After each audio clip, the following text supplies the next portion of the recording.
श्रीराघवं दशरथात्मजम् अप्रमेयम् सीतापतिं रघुकुलान्वयरत्नदीपम् आजानुबाहुम् अरविन्ददलायताक्षम् रामं निशाचर विनाशकरम् Namami.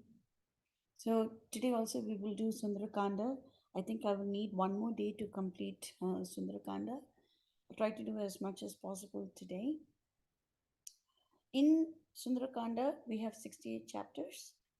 We completed one chapter yesterday. So we'll try to do as many as we can today.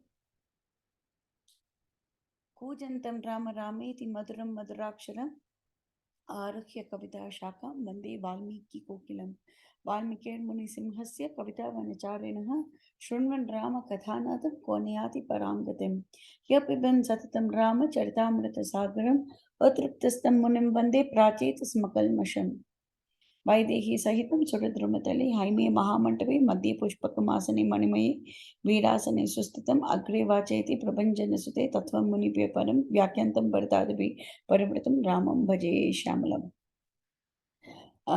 You should always be grateful for every opportunity we get to listen to Valmiki Ramayana and to recite Valmiki Ramayana. So yesterday we have gone through the meaning of Sundara in Sundara Kanda, and we saw that because of the predominance of the name Rama, and because Ramayana is spoken by two magnificent bhaktas, this canto is extremely beautiful.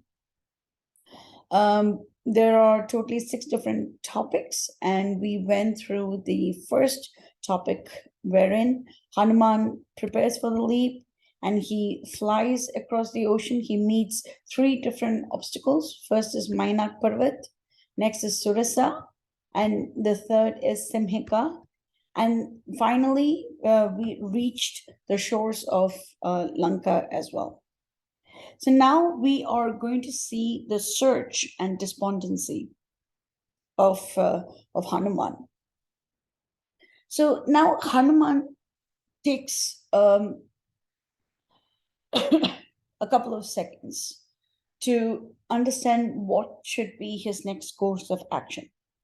So Valmiki says that despite the immense effort that he has taken in jumping 100 yojanas, he doesn't look tired even one bit. And Hanuman takes a look at the beautiful trees and birds and lotuses, and he is thinking that this is so beautiful that we can mistake that this is Indra city. You know, Indra city is Amaravati. We can mistake it for that. It's so beautiful. And he sees that there are multiple Rakshasas that guard the northern gate, and he is thinking, how exactly is it going to be possible for Vanaras to come in here? Rama might be able to come because he knows Rama's power, and Rama might, if he wants to, he might be able to. If he wants to, he will be able to dry up the entire ocean, so he can just walk in here. Because can the Lord fly? Of course, there is nothing the Lord cannot do. But Rama is in the form of a human being, and human beings generally don't fly, and therefore it's not as if Lord Rama can just fly all the way over. So he's saying that the Lord will be able to come, but Angada, Neela, Sugriva, and Hanuman himself are the only 4 monkeys who can jump in here. How are the others going to come? And there are 4 different ways to counter an enemy. First is Sama, Dama, Bhed, and Danda. So Sama means uh, just make things very smooth. Dam means you give gifts. Bheda means you cause some political dissension. And then danda means it's punishment. And Hanuman is thinking all four are not really applicable over here, because as Rakshasas, they don't really have time for peaceful negotiations. They are too rich, because of which they don't really need any gifts. Bheda, it's not really possible because they're all united in their adharmic ways. And Danda, because they are very strong. And so it's not possible for him to just go ahead and fight. So all four methods are not applicable right now. So this is why Hanuman chooses to go into the stealth mode. He wants to go undetected by all the Rakshasas. So that is his first point. So what does he say? First, let us ascertain if Mother Janaki is alive and well. So what form should he take?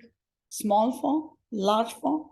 Large form is not going to be possible. So it should be very small, and he should enter during the night time. And then once again, how is it possible to talk to Janaki without Ravana's knowledge? Because she is going to be very closely guarded. And Hanuman is once again thinking, whatever it takes, Rama's mission should not be spoiled. Rama wants to destroy the Rakshasas. So if Hanuman is discovered, if someone finds out that, oh, Rama has sent one emissary, then the whole purpose is gone. And therefore, it's not that Hanuman was afraid or Hanuman was scared. He knew that that was the right thing to do so that the Lord's purpose is furthered. So this is what pure bhaktas do. Even if they have to take a very humble position, a very humble form, they will do it if it means that the Lord's interest can be furthered. If it means that, it's okay. And it's Valmiki says that Hanuman reduced to the size of a cat. And in our eyes, a cat is not too small, right? It's still possible for us to see a cat and everything, but we need to consider the fact that the Rakshasas are as tall as mountains. And for if you were to stand atop a hill, one tiny little cat is kind of insignificant. And that's the reason why Hanuman went undetected everywhere. Even when he was able to see Ravana in his own palace, he was completely undetected. No one could spot him. Nothing really happened. And once again, he's saying that Lanka's Lanka's palaces, houses are 7 or 8 story. They look very beautiful, pillars of gold and silver, and it's all studded with pearls and gems. The floors are crystal, laid out in gold. Why is Valmiki giving all of these details right now? Because when Hanuman burns the entire city of Lanka, the gems and the stones that are on the walls of the palaces, all of them melted, and they were like rivers running around in Lanka. So just imagine what that heat would have been. And I just did one very quick Google search, and the boiling point of sapphire, I think the melting point of sapphire, sorry, is around 2,000 degrees centigrade, and we can very well imagine how hot that is. And Sitama, nothing happened to her. So this is why all of this description is given right now. And he says, and he takes a look at the moon, and he thinks it's so beautiful. And then he realizes this is where one Tyagaraja Kriti comes in mind. He says, Kamalabda Kula Kalashati Chandra. Kamalabda Kula. Kamal means lotus. Aptan means the support of the lotus. The support of the lotus is actually the sun. And Kamalabda Kula Kalashati Chandra. So Rama is the moon of the Chandra means the moon. So Rama is the moon of the solar dynasty. So when he looks at the moon, which is extraordinarily beautiful in Lanka, so moon's reflections are beautiful, especially beautiful. Tyagaraja is saying that Hanuman is saying, yes, this is beautiful, but my Rama is even more beautiful than this. And that's what we should think as well. So the beauty over here is that everything beautiful is reminding Hanuman of Lord Rama. Then anyway, Hanuman was hiding. He was obscured for about a couple of hours, and now it's nighttime. He's decided, okay, fine, now I'll slowly go in for my search. And he's seeing that the Rakshasas are guarding the city, and then he's a little doubtful as to how things will work out. And then he recalls the might of Rama and Lakshmana, and he's and is quite happy. And then he sees an elemental deity. So it's the personification of Lanka. So we might think, how is this possible? But technically, there are jivatmas everywhere. We saw that a mountain called Mainak has a deity in there. It's personified. Not just Mainak. We know the Himalayas is also personified because Himalayas son-in-law is Lord Shiva. His daughters are Ganga and Mother Parvati. We see that uh, you know um, uh, when Hanuman goes to the mountains, Himalayas to bringing the medicinal herbs, he talks to the deity of the mountain, and he's very angry with him, and he brings the entire mountain. So we see that everything has a particular deity behind it, and we know that the earth is also the earth is also Bhuma Devi's representation, and and we should have respect for her. So like this, every city also has that representation or the elemental deity who's protecting that particular city. um, and sometimes, even now in South India, there are places called as Kula Devatas. So the people around that area, they have a small temple over there, and they have that belief that the guardians of they have that belief that the deities in that temple are guarding that entire little village and all that as well. So anyway, Lanka has a personified form as well. And this, while this is not given directly in Valmiki Ramayana, everyone knows that this name is Lankini. The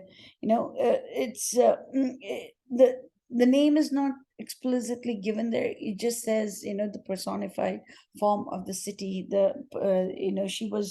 She was standing at the gate, and she is Hanuman tried to sneak by her, and then she's very angry and says, "Who are you? What do you want to do in this city? This is carefully guarded by Ravana." Yeah, Hanuman says, "I would just like to know, who are you? You're blocking my path." And says, "I am at the command of Ravana, and I'm guarding Lanka, and I'm going to kill you." Hanuman is very calm. He said that all I need to do, and even over here, he is very truthful. All I need to do is I want to go inside the beautiful city. I just want to take a look at it, and then I will come out. That's it. Uh, uh, and Lankini says, no, this is not going to be possible. And Hanuman says, just let me go inside. I just want to see something, and I'll be outside. And then Trijat, I'm sorry, and then Lankini just hits him very hard. Hanuman is angry, but he refuses to hit a woman. So what does he do? With his left hand, he lightly taps her, just with the left hand, because usually for most people, the right hand is the dominant hand. So the right hand is more powerful. But Hanuman, being the gentleman that he is, just taps her lightly with his non-dominant hand, with his left hand. And this itself was too much for the demoness, and she just falls immediately. And then Hanuman is full of pity, and Lankini says, "I accept that I have been defeated by you." And there was a time when Brahma had asked her to guard the city, and she had asked him, how long is her service required? He said that till a monkey comes in and she is defeated by him, till then is her service. And after that, Lanka is going to be destroyed completely. And yada tvam vanarah kashchit vikramad vashamanayet tada tvaya hi vignyam rakshasam bhayamagatam. Rakshasam bhayamagatam. So that means that their peril, their terror is very near. Kashchit vikramad means if you are defeated by the Vanara. And Lankini knows this is Haribo. Lankini knows that definitely this is it's most definite that um, it's most definite that Hanuman has come in to search for Mother Sita. And he says, and therefore she says, Pravishya Shapopahatam Harishvara Shubham Purim Rakshasa Rajapalitam Yadrichaya Tvam Janakatmajam Satim. So chaste Mother Sita, Vimarga Sarvatra Gato Yatha Sukham. Pravishya, you enter this place, which is, what is that place? The city that is Rakshasa Rajapalitam, that is protected by the king of the Rakshasas. And Yadrichaya Tvam Janakatmajam Satim. You take a look at this chaste Sita Ma, the beloved daughter of King Janaka. Vimarga Sarvatra Gato Yata Sukham. Go and search for her everywhere, wherever you feel like it's up to you.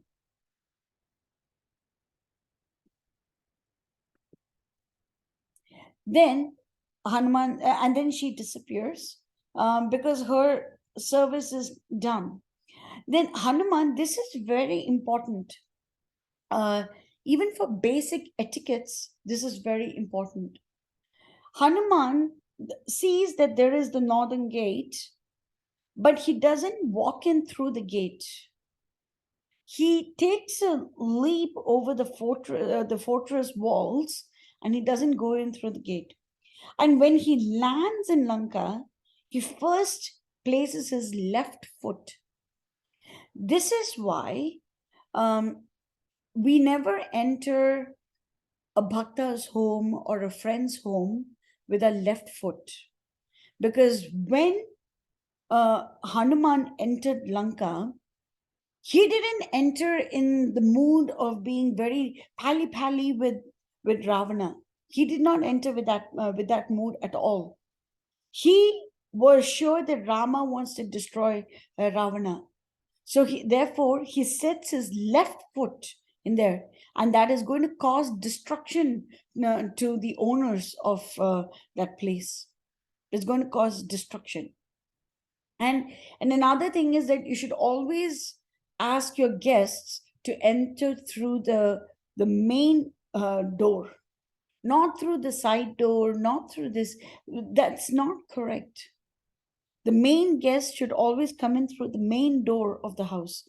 Of course, in modern houses, you have only front side and the back side. You don't really have that. But in olden houses, there were outlets in the eastern and the western directions, and the northern and the southern directions as well. So you don't and there was the main gate and everything, and you don't just allow people to just say, okay, come in through the side. It's not generally accepted. So the guest of honor should always come in through the main gate, always. Um, so this is a very good thing to remember. This is part of the etiquette as well. And even to this day, um, people who at least know this pastime of Hanuman will ensure that they enter the maybe their own houses or the houses of their friends, other bhaktas. You should always step in with the right foot, especially when you know that Lord Rama is honored in a house. Lord Rama or Lord Krishna, they are honored in the house. We should always step in with the right foot. Then he searches for Sita Ma everywhere. He searches every house, palace, tower, castle. When we read this description, as mentioned by Sage Valmiki, you won't believe it, but the experience is that we are looking into someone else's house. Everything is silent outside. It's just inside. There is, the inside music is playing. Inside, people are conversing. Inside, the priests are chanting. Inside, all of this is happening. So it's almost as if you hear the muted sounds of all of this taking place, and you are looking from outside and seeing all of these things taking place inside others' homes, or other palaces or castles, etc. Because this is how Valmiki has written the epic. Valmiki wants us to be on that journey. So when we take a look at this, we see Hanuman go silently. Everything, he doesn't talk aloud at all. Because just imagine, the Rakshasas are thinking that, oh, okay, this is just a little cat. So what if a cat begins to talk? It doesn't make much sense. So they know that something is terrible over there. So the the whole scene is so silent, and Hanuman is noticing all of this from outside. He's a spectator.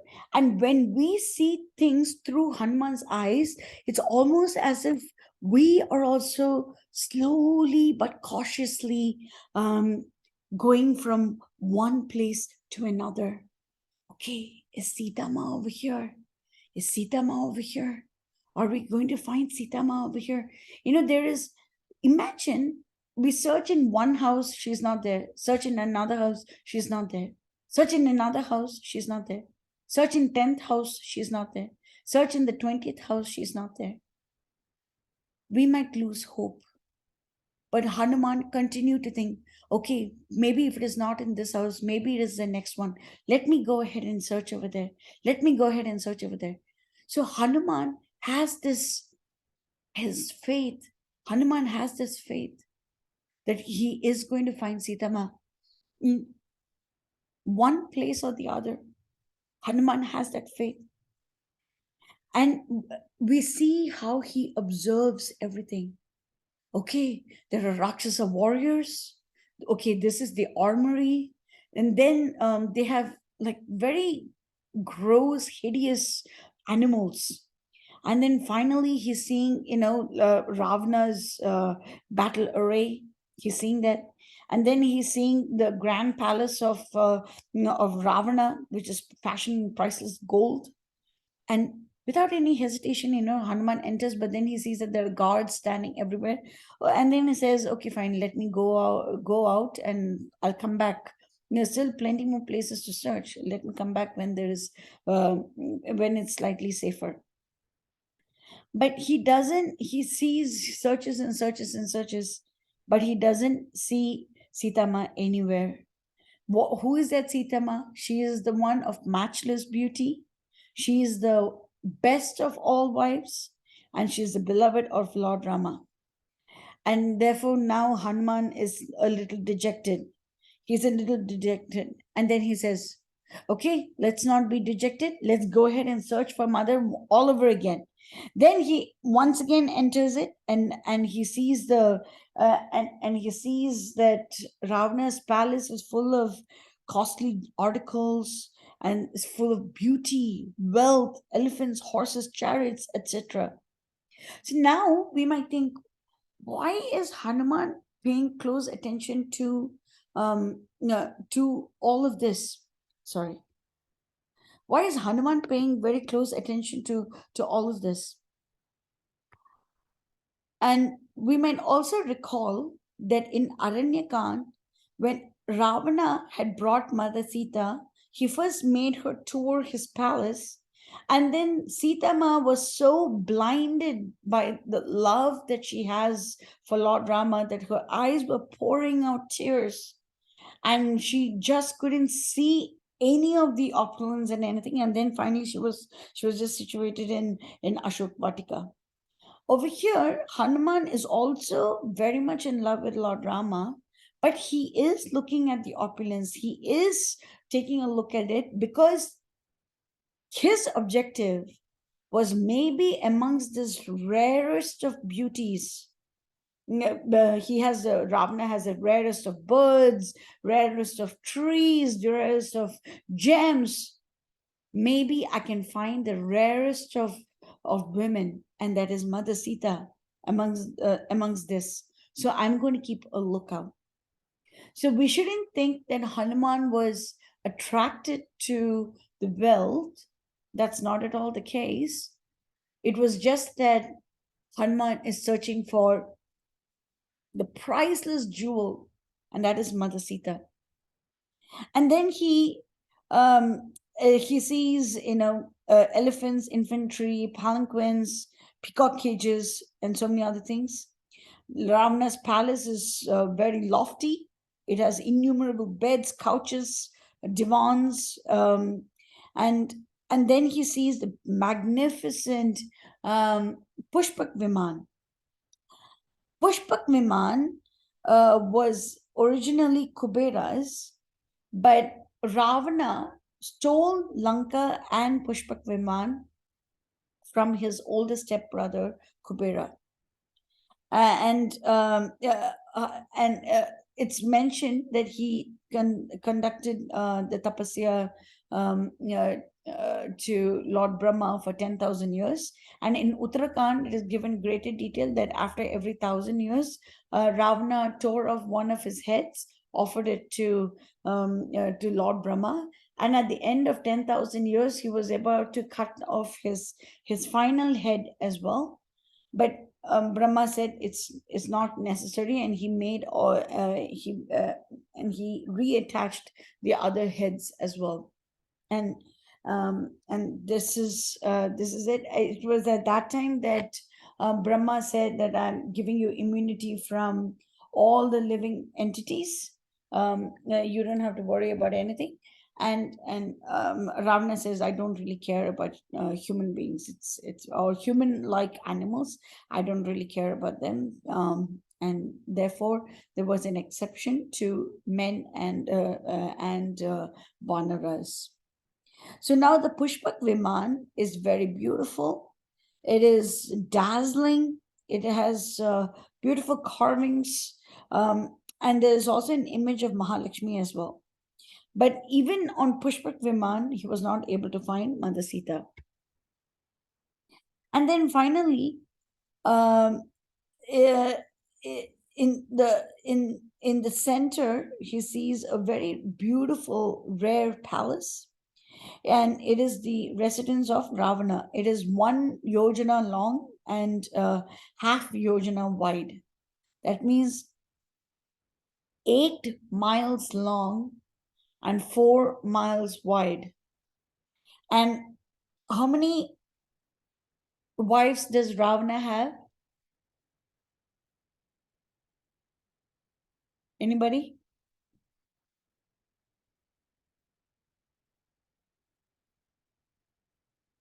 Ravana has thousands of wives.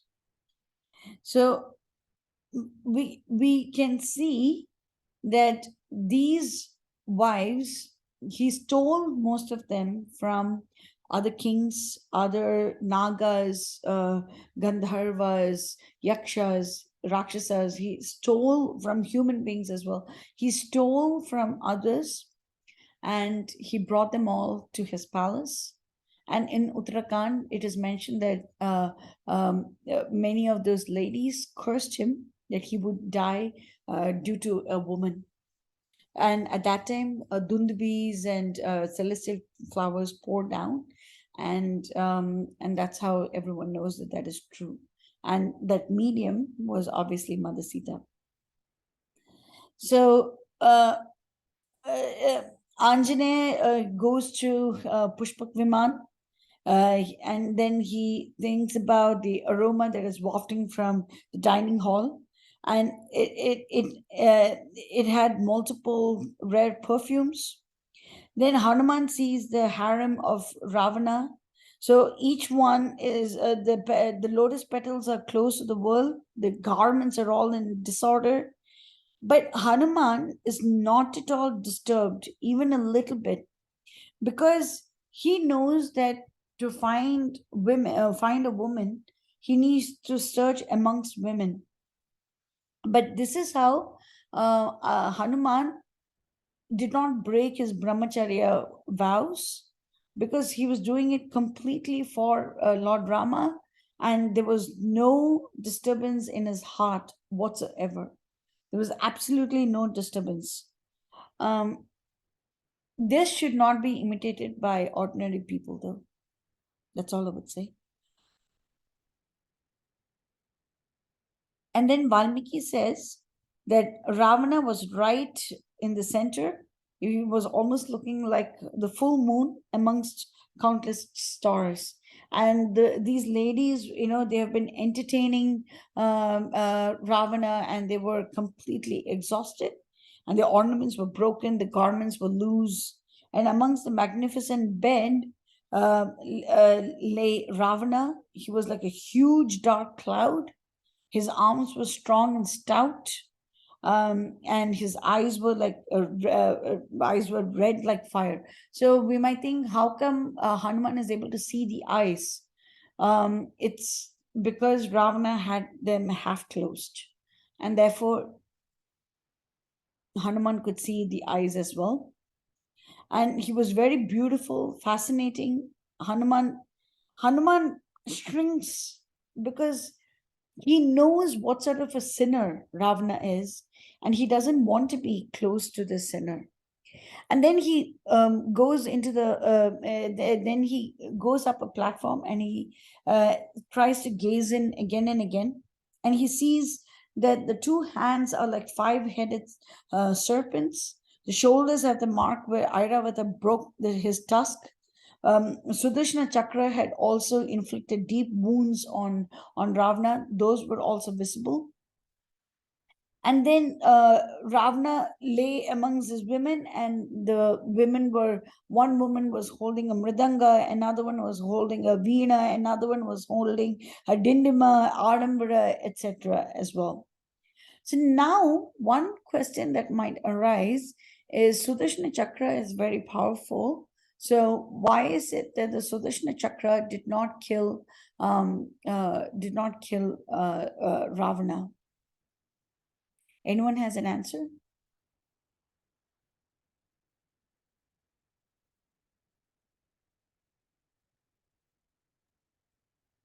Because he was meant to be killed by Lord Ram.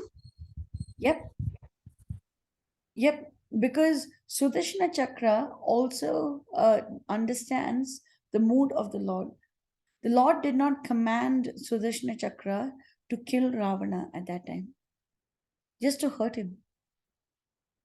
Because the Lord knows that he is going to come down as Lord Rama, and it is going to be part of that incarnation that he is going to kill Ravana. So he doesn't want Sudarshana Chakra to destroy Ravana. But Ravana continuously boasts, like the Sudarshana Chakra could not hurt him in Vaikuntha. So what is the big deal? What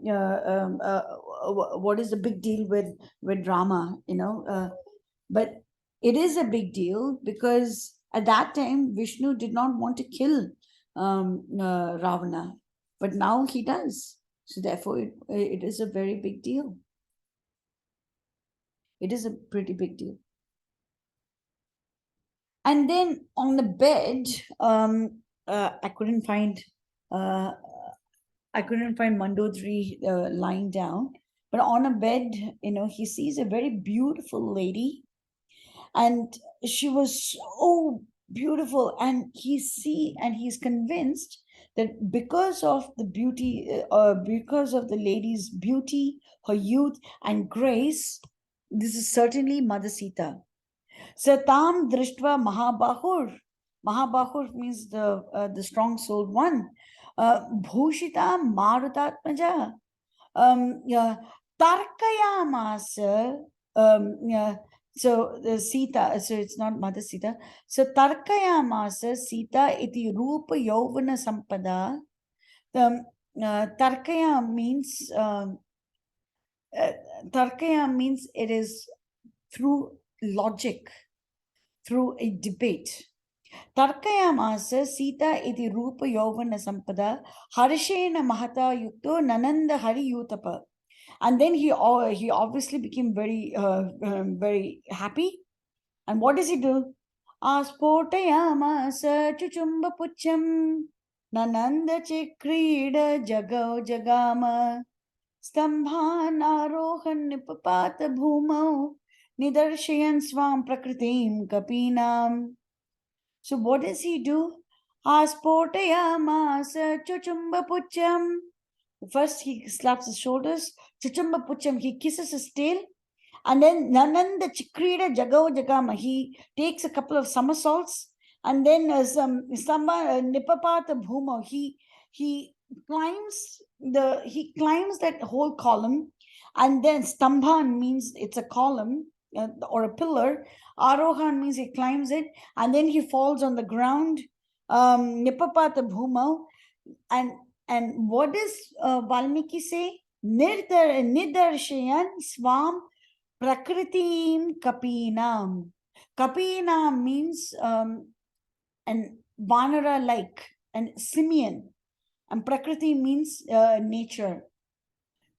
Therefore, Hanuman is teaching us that if we try to use logic, this was the key word, tarkayam asa. If we try to use logic to figure out who the Lord is, then we are nothing better than a Vanara. We are showing our Prakritim Kapinam. We cannot use logic to understand who the Lord is. What does Krishna say? Bhaktiya mam abhijanati. I can be known only through bhakti. You cannot learn who I am through logic. And this is the effect of, this is kind of the corollary of what Krishna has said. Bhaktiya mam abhijanati. If you want to know who Krishna is, you need to do bhakti. There is no other ways to understand who Krishna is. And of course, this holds true for the inner potency of the Lord, the internal potency of the Lord as well. And therefore, you cannot try to reach Sita Ma or Lord Rama through logic. You need to have bhakti. And over here, Hanuman cogitates, okay, because she's very young, because she's very beautiful, because she's very graceful, this has to be Sitama. Rupa Yovana Sampada. Okay, so this has to be Sitama. So he tries to, he definitely tries to make sure that he's understanding who Sitama is through pure logic. And therefore, this is equivalent to Prakritim Kapinam. Look at what he does over here. He's kissing his tail, he's jumping up and down, he's trying to sing, he's dancing, and he's doing things like this. When he actually sees Sitama, it's a night and day difference in his behavior. Night and day difference. And over there, he says, yes, I recognize that these are the signs of Mother Sita, and therefore she is.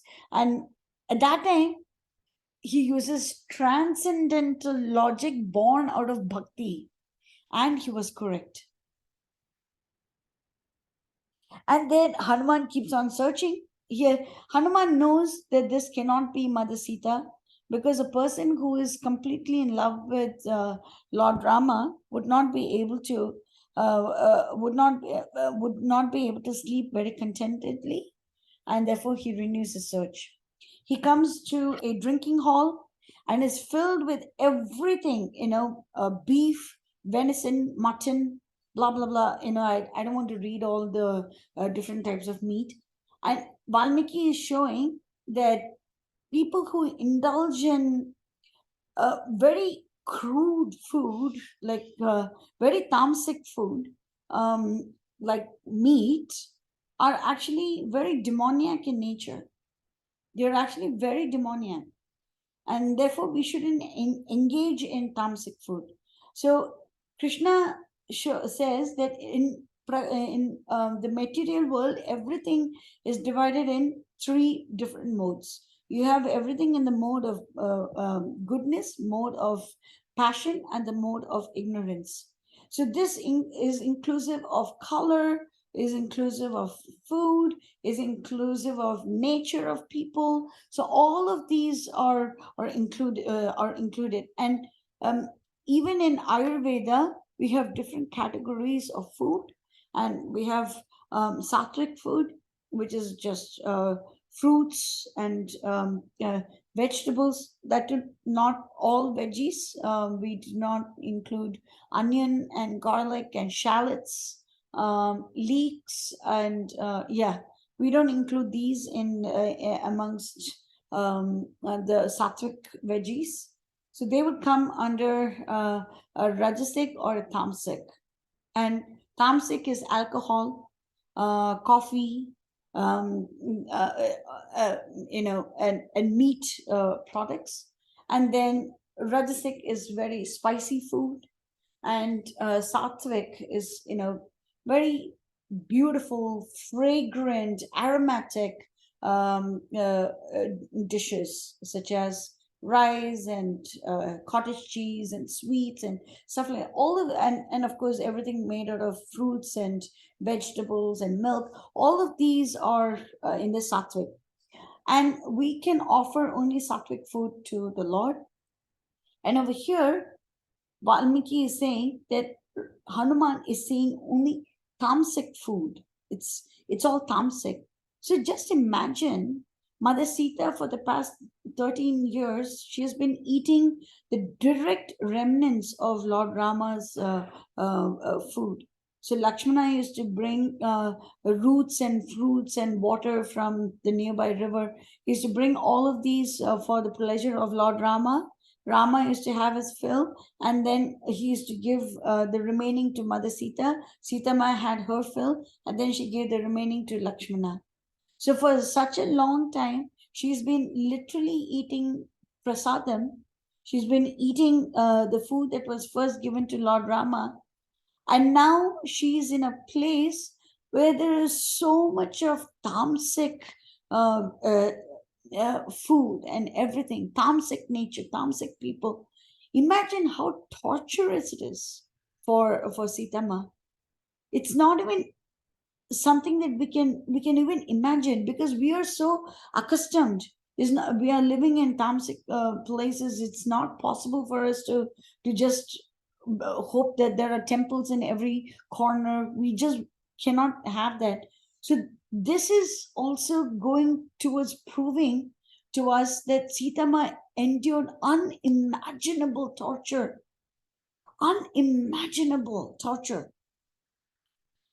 Over here also, of course, alcohols, are also tamasic in nature. And Hanuman is seeing all of these things. But there are multiple women also asleep in here, but he doesn't find Mother Sita. And he searches everywhere. Could she have been killed? But, or because she has been so used to seeing Rama's beauty, she became afraid of the hideous Rakshasis. The Sugriva had given him only 1 month, just 1 month. And now, how is he supposed to return empty handed? How is he supposed to do that? Because Jambavan, Angad, Gaj, Gavaksh, Gavai, Sharab, Gandhamadhan, Mahinda, Sushena, Mahinda, Dvivida, Sushena, all of them, and Tara, all of them are counting on him to find Mother Sita. So, what are his friends going to say if he returns empty handed? So, he's thinking, if I were to go back empty handed, that would be devastating to them. What if I did not return at all? What if I just spend the rest of my life in Lanka? And then his friends would be his friends would be very sad, and they would just die. Then Hanuman says, Hanuman, let's do another search all over again. Let's do this. Let's take, even if we have searched it, let us search that place again. Maybe we did not find her in the prime spot. So Hanuman searches all over again. It is mentioned that there was not even 4 fingers. 4 fingers, if you just hold your hands, 4 fingers it's a very small space, right?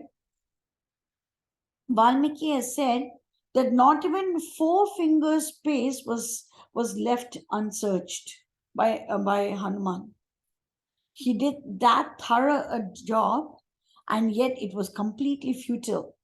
And therefore, he gets down from Pushpak Viman and he's crying with grief. And he's thinking, Sampati had told us that Mother Sita is in Ashok Vatika. I'm sorry, Mother Sita is in Lanka. She is 100 yojanas away, but I'm not able to find her. No, I'm not able to find her at all. Maybe when Ravana was carrying her, maybe she just fell into the sea, and maybe she just died out of a broken heart. She is the wife of Rama, and she lives on this prison island. Where could Ravana have hidden her? Maybe she just died because of grief or separation from Lord Rama. And then he thinks, if he were to return to Kishkinda, then what is going to happen?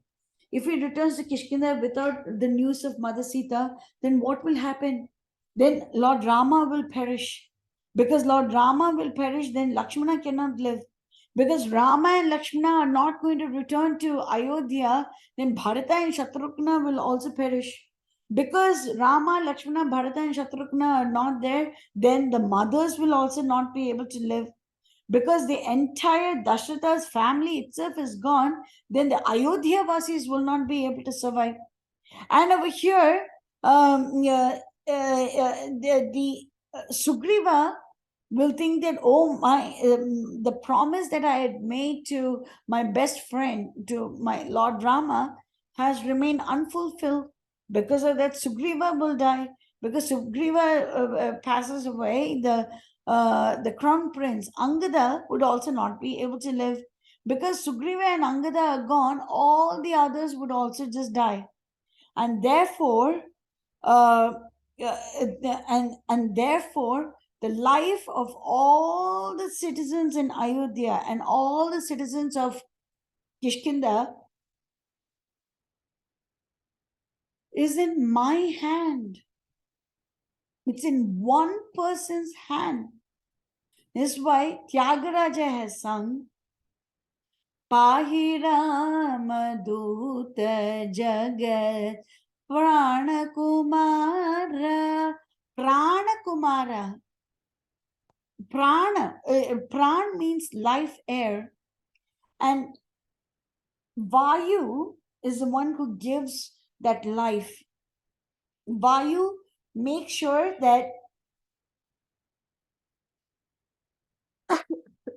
sorry, Vayu makes sure that air is running through our bodies. That is part of his job. And because we have air running through our bodies, we are able to live, we are able to breathe. But the Agiraja is saying, Hanuman, you are like your father. Just as how people need air to breathe, we need you to breathe as well, because you very well know that the life of all the Ayodhya Vasis and the life of all the Kishkinda Vasis is lying in your hands. Because if you return without the news of Sita, is going to be utter devastation throughout. So he's thinking, even if I cannot find Mother Sita, should I just stay in Lanka and kill Ravana? Shall I just go ahead and do that? Because that is also a very ideal outcome.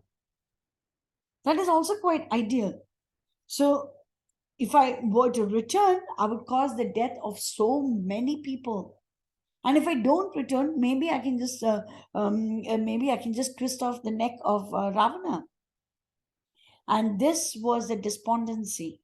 So we can think about the various thought processes of Hanuman.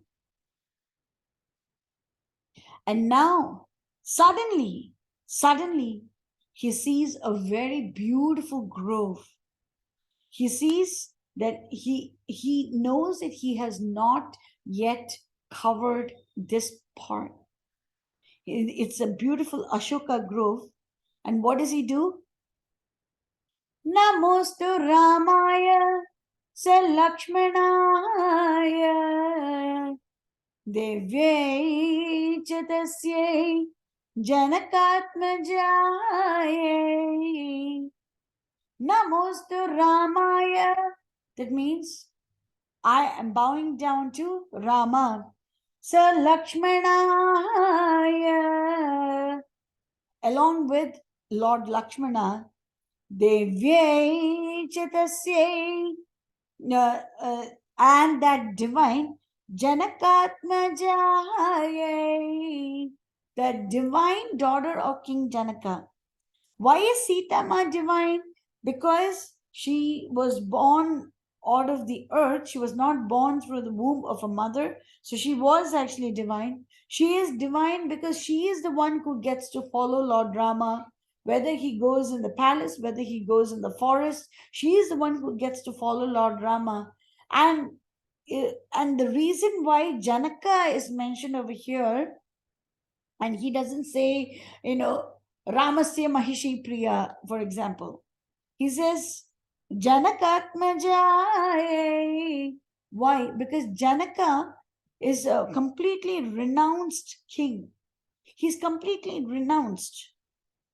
And therefore, his daughter will not be in a palace. It is not possible.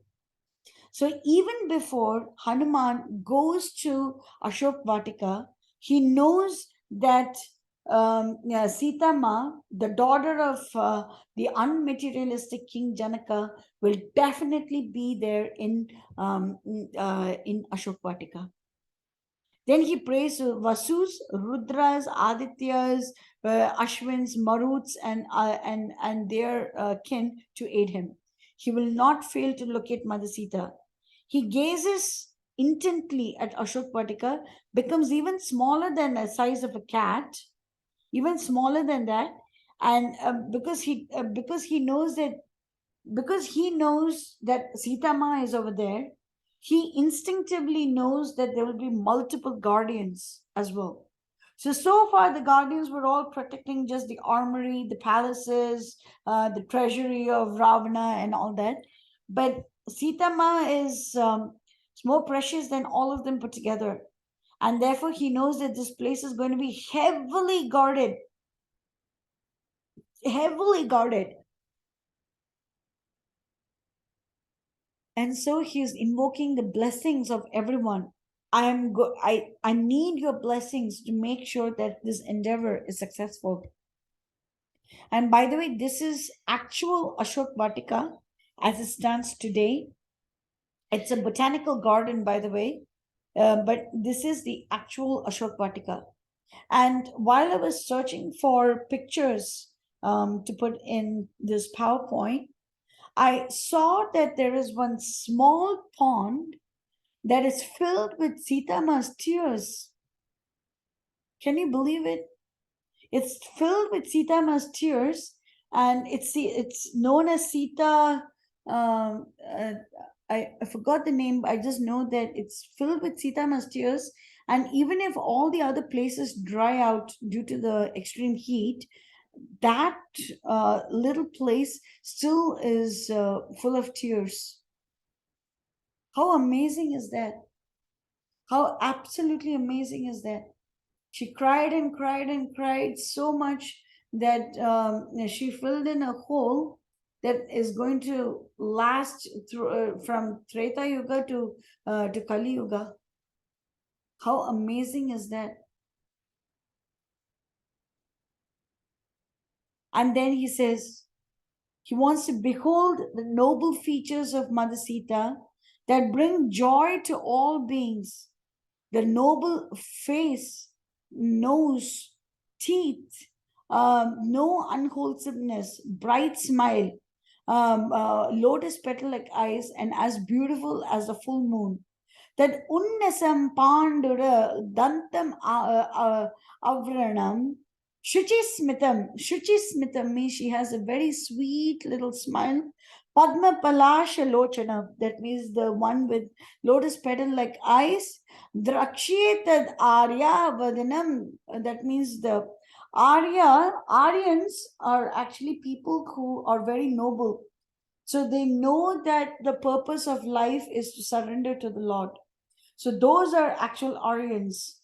Of course, Hitler, uh, who was uh, who was very enamored of the Vedic literature and everything, he used the term Aryan to describe blonde hair, blue-eyed people, and they are like Aryans. Even though in USA people call them as Aryan, we know that it's not the right pronunciation, but Aryans are very very racist neo-Nazis. But over here, Arya actually means it's very noble. There is no unwholesomeness. Everything is perfect. That this person knows that the highest goal is to surrender to the Lord. That is the actual meaning of Arya.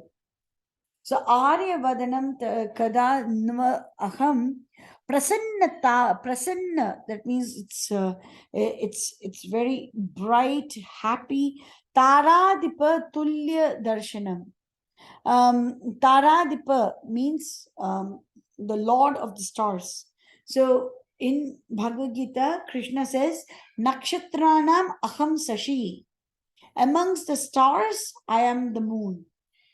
So technically, moon is the lord of the stars.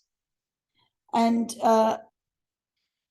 once again, we see that Hanuman knows that this is how Dantam is perfect. Unnasam means face.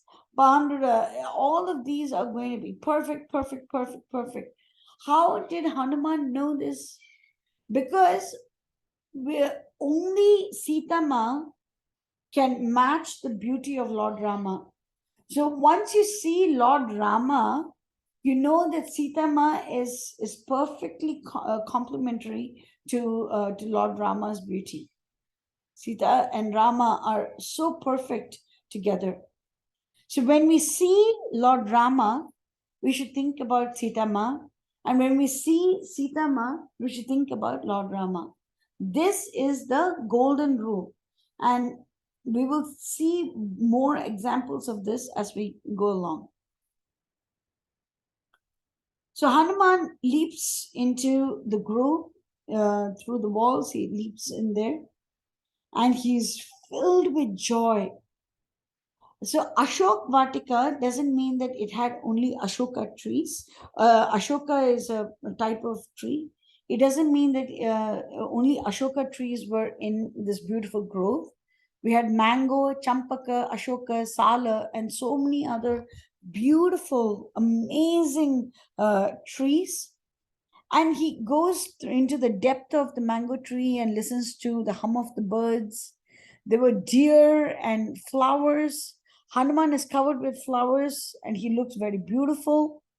And he sees that there are so he sees a beautiful little pond which is full of lotuses, and um, and birds, rare birds always haunt this area as well. And it looks so beautiful by Lord Vishwakarma, who is the celestial architect. Then Hanuman notices a large Shimshupa tree. This is I think one of the multiple species of Shimshupas. It's dazzling in brilliance. It's golden color, and he is just sitting amongst the flowers. So Hanuman, we've already seen that he has a reddish face, coral color body, reddish face, coralish, and sometimes when gold is too pure, it looks reddish. And there is even one mantra, Anjaneyam Ati Patalananam Kanchanadri Kamaniya Vigraham Parijata Tarumula Vasinam Bhavayami Pavamana Nandanam. So Anjaneyam Ati Patalananam, that means Anjaneya's forehead is really very large, which means that he is very intelligent. Kanchanadri, that means that he looks like a golden mountain. Kamaniya Vigraham, he's very desirable. He's so enchanting to look at. Vigraham Parijata, that means it's the holy flower. Parijata Taru means it's the tree of Parijata.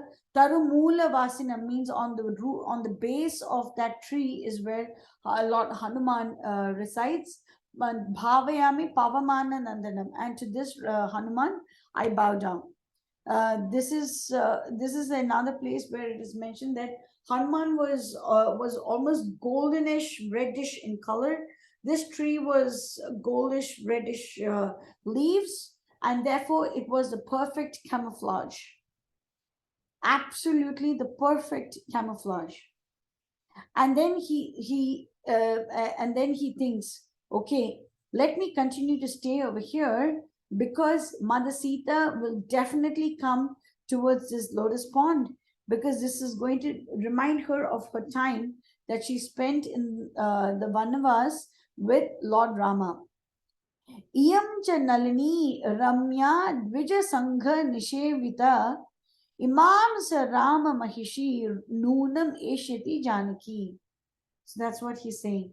I'm very certain that Mother Janaki is definitely going to come over here.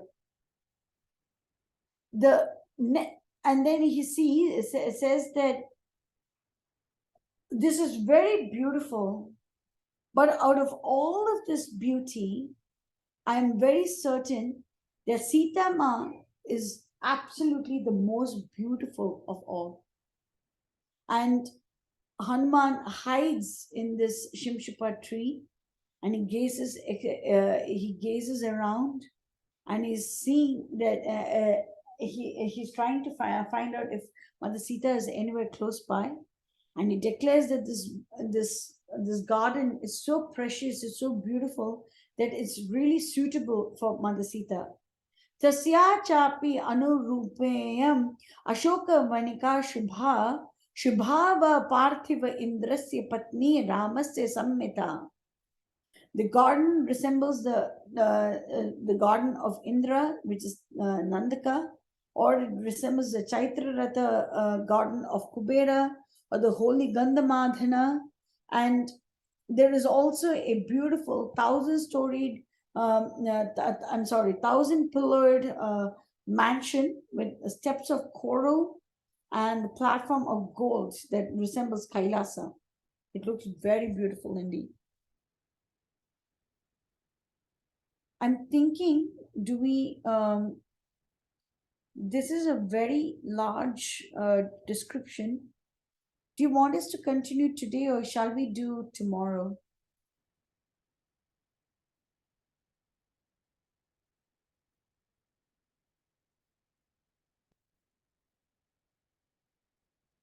Haribo? Tomorrow is okay. Okay. So we'll try to do this tomorrow then, because I want us to pay very good attention to this portion.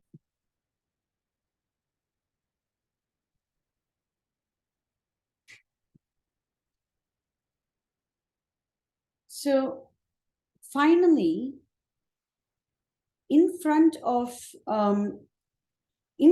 that thousand-pillared mansion, Hanuman sees Mother Sita.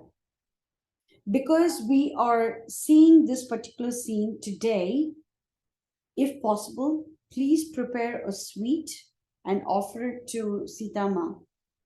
Because Hanuman got the objective that he wanted. He was praying and praying and praying, and finally he got this objective. See, Lord Rama is so kind that out of crores and crores, actually more than crores and crores of Vanaras, he chose Hanuman to receive the mudrika, his ring, and therefore he has chosen Hanuman to be the first Vanara to get Sita Ma's darshan. And if we recall what the Ayodhya Vasis had said in Ayodhya Kand, we will know that Sita Ma's darshan is so rare that even the spirits of the air cannot really see her. Even the spirits of the air, they're all very ethereal beings. Even they do not get to see her very often, because she's so delicate, so tender, so difficult to see.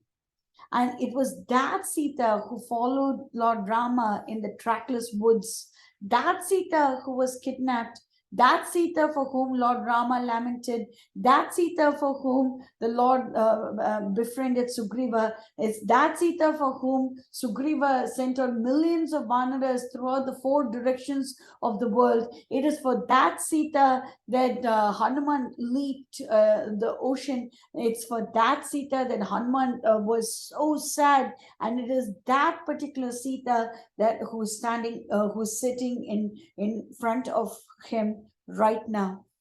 What is the first description of Mother Sita that Hanuman is seeing right now? He's saying, Tato malina samvitam rakshasi bihi samavritam. That means rakshasi bihi samavritam means surrounded by the rakshasis. Upavasa krisham dinam. Upavasa means she's fasting. Krisham means she's very lean, emaciated. She's so, it's unbelievable. Nishva Santim, that means she's sighing, punaha punaha, again and again. And so she's sighing again and again. So when we are very sad, and of course, I know for certain that people have met sadness. Even bhaktas also go through sadness, as we very well see that Sita Ma has gone through sadness so much. So she was, when we go through sadness, we keep on thinking about it and we sigh again and again. Sita Ma is just thinking about Lord Rama. Not that Rama was the cause of the misery, please don't get me wrong. She's thinking, when am I going to see Rama? How pitiable is my condition that I'm not able to see Rama right now? And she sighs again and again and again and again. So that's why punaha means again. Punaha punaha means again and again and again and again. So it's almost cyclical. She's sighing, she's a little bit down, then she's sighing again, then she's down, then she's sighing, and then she's down. Dadarsha, that means that he saw this person. Shukla Paksha Adav. Shukla Paksha, the Shukla Paksha is the time. So there are, Paksha means fortnight. Shukla Paksha means the time from new moon day to full moon day. Krishna Paksha means the dark fortnight. One of the meanings of Krishna is dark, and Lord Krishna, our Krishna, the person Krishna, is also very dark, and that's why he's also known as Krishna. In Mahabharata, there are three different Krishnas. One is Lord Krishna, another is Draupadi. Her name is Krishna because she is also very dark, and the third one is Krishna Dvaipayana, that is Vedavyasa. So we have three different Krishnas. Just as how we have three different Ramas. You have Lord Parashurama, you have Lord Ramachandra, our Rama, and then we have Lord Balarama. And if we were to read Srimad Bhagavatam, 10th canto, Shukadev Goswami does not say Balaram and Krishna. He just says Rama and Krishna, Rama and Krishna. So it's very easy for us to understand that Lord Balarama was usually known as Rama. And he was Balarama because he was extremely tall. I'm sorry, extremely strong. So that's why he was known as Balarama. But anyway, Krishna means the dark fortnight. Krishna Paksha is the dark fortnight. Shukla Paksha is the bright fortnight. So because the bright fortnight goes from new moon to full moon, the moon is starting as a thin crescent. So it's like a thin line or a rekha. So Valmiki is saying that Hanuman is saying, this is not Valmiki's words, by the way.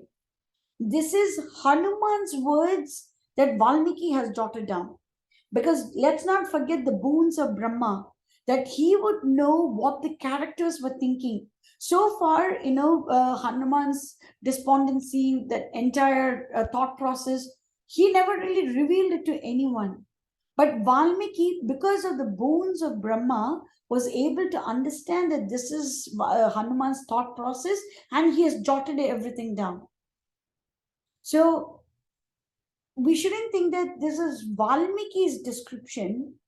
No. This is Hanuman's description of Mother Sita. He says, the Shukla Paksha Adav Chandra Rekham. So Sita Ma was curved. See, when we feel proud, when we feel happy, we will always sit up straight. Okay, let our faces be visible. We are happy. Let the faces be visible. We will sit up straight. When we are extremely sad, we will shrink within ourselves.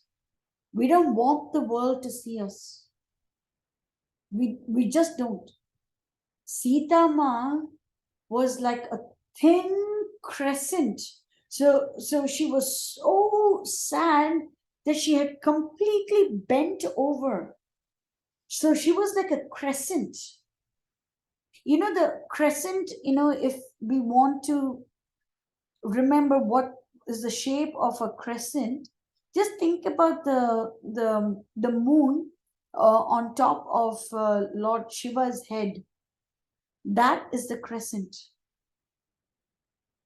It's not the full moon, it's just one small sliver.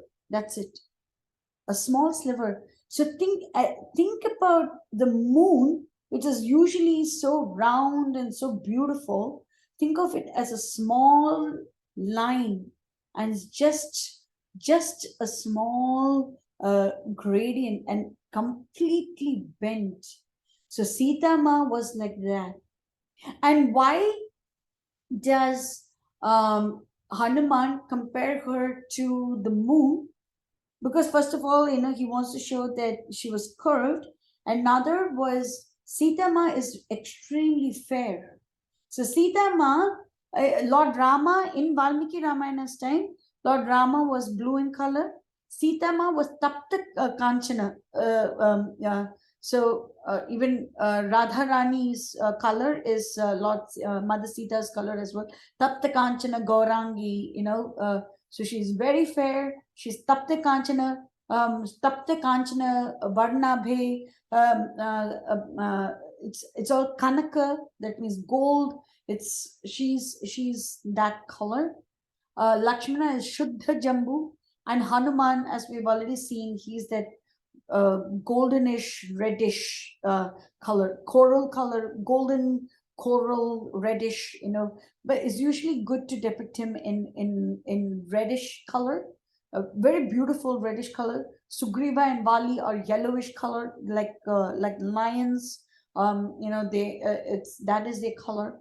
So all of these are very good for us to know. And because Sita Ma is extremely fair, she was looking like the moon, and even a crescent will emit some radiance, because that's the reason why we are able to see the crescent, right? So Sita Ma, when she is with Lord Rama, she is shining like what did Hanuman say? She is Taradhipa Tulya Darshanam. As Prasanna Taradhipa Tulya Darshanam, as beautiful as a full moon. When she is, this is how Hanuman had predicted that Mother Sita would be, as beautiful as a full moon. Because just now he had seen Ramachandra, the Rama who is as tranquil as the moon, who is as soothing as the moon, who is as pleasing as the moon, the one who is as radiant as the moon, the one who is spotless as the moon. He had seen this particular Rama. And incidentally, moon, people might not really know this because you know, it is usually described in our textbooks and everything that sunshine is the one that is needed for vegetation and everything to grow, right? However, Krishna says that the moonlight is needed for needed for the food to grow. So because Krishna says that, that is the truth.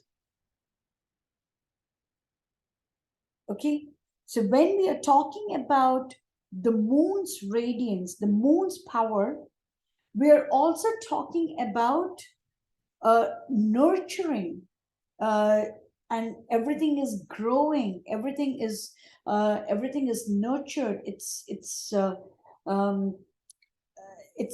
fruitful.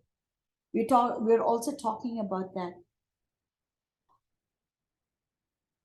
The original moon, as described in the Vedas, is extremely beautiful. it's mentioned that the celestials gather on the moon. They drink the soma juice, soma rasa. The moon is extremely beautiful to look at.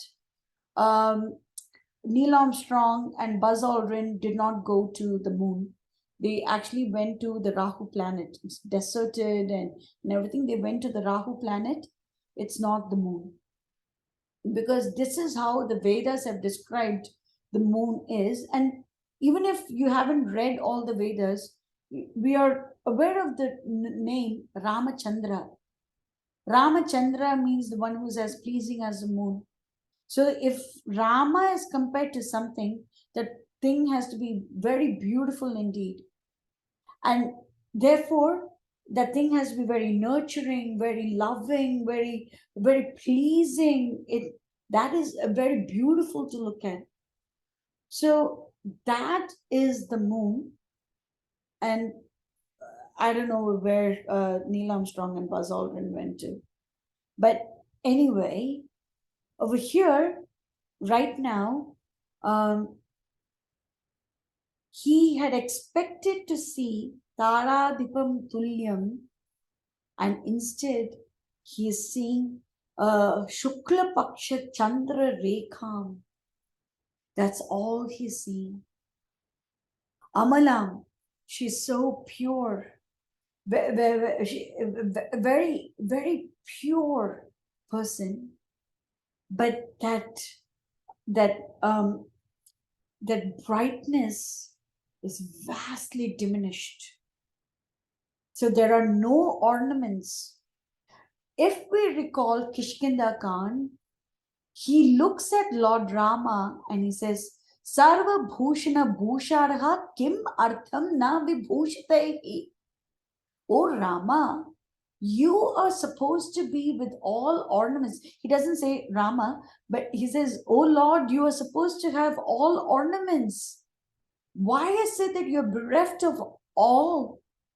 You aren't wearing any ornament whatsoever.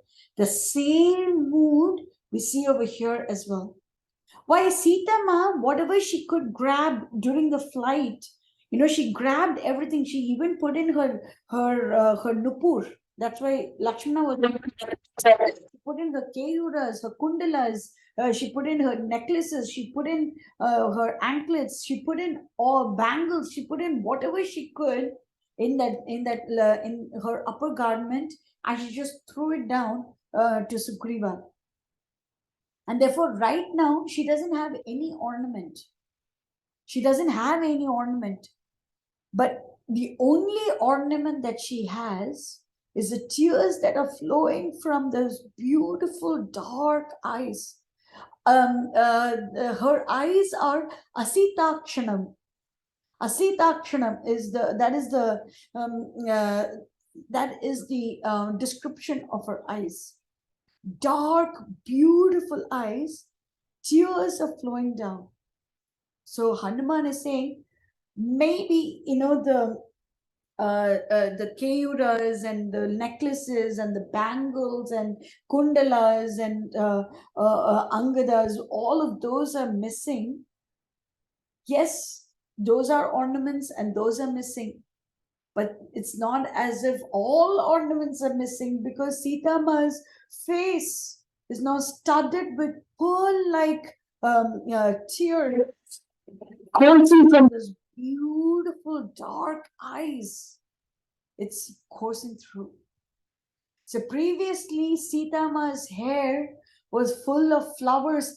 Lord Rama himself said, Lakshmana, these flowers have fallen from Sita's hair because I myself picked them up from the forest and I gave them to her. I picked them up. So previously, Sita Ma's hair was decorated beautifully with lots of hair ornaments and plenty of flowers and everything. And right now, it's just a single braid. It's an ekaveni. Eka means one, veni means a braid. Ekaveni. That is Sita Ma's hair. There are many paintings that depict Sita Ma with loose hair, Please, that is absolutely wrong. A woman should not go about having loose hair. That is very wrong. We shouldn't go to temples like that. It's very wrong culture. We shouldn't be in our own homes with very loose hair.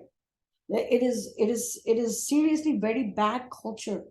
Even when Sita Ma was captive in the forest, in Ashok Vatika, in Lanka, in the Rakshasa Dham, even at that time, she had worn her hair in a single braid. A single braid. It looked as if maybe it's not coming in right now, but in later places, Hanuman says that it looks like a black snake. A black snake is not white, it's like a rope. It's the proper coil.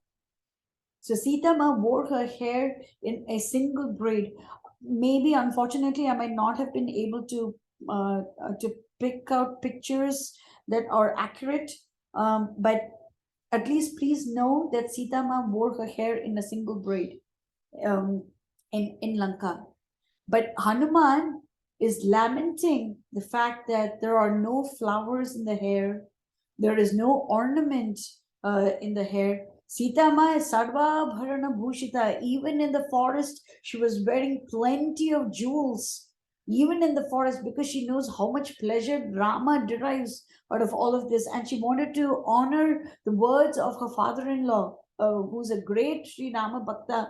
Because of that, she wore royal robes, royal ornaments in the forest.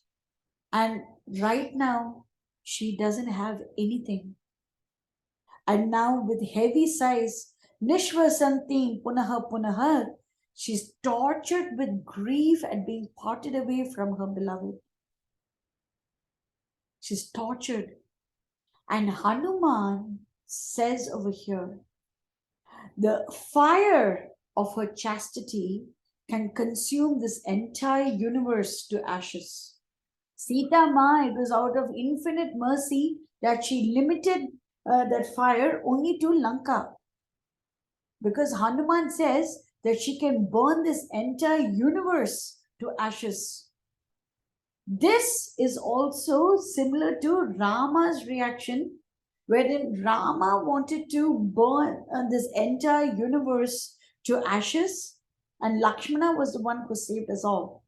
Lakshmana said, "My dear brother, please do not do this, because you shouldn't punish this entire universe for the crime committed by a single person. A single person stole your wife. You shouldn't do that. Please don't forget that Dashratha, just as how the ocean was churned for thousands of celestial years, and then Amrita was brought in place, and that Amrita is very pleasing to everyone. Similarly, King Dashratha conducted sacrifices for thousands of years, and he finally obtained you. You are that Amrita, and you should be pleasing, you should be nurturing. It's not in your nature to punish those who are not guilty. It is not in your nature to do that." And he calms his brother down. With great difficulty, he calms his brother down. And over here, Hanuman says, Sita Ma is so powerful. The um, the fire of a wifely devotion to Lord Rama is so powerful that she can consume this entire universe to ashes. And yet, she's shrinking within herself in sorrow. She is Janaki, who looks like the blazing fire. So this is the description of Mother Sita without Lord Rama.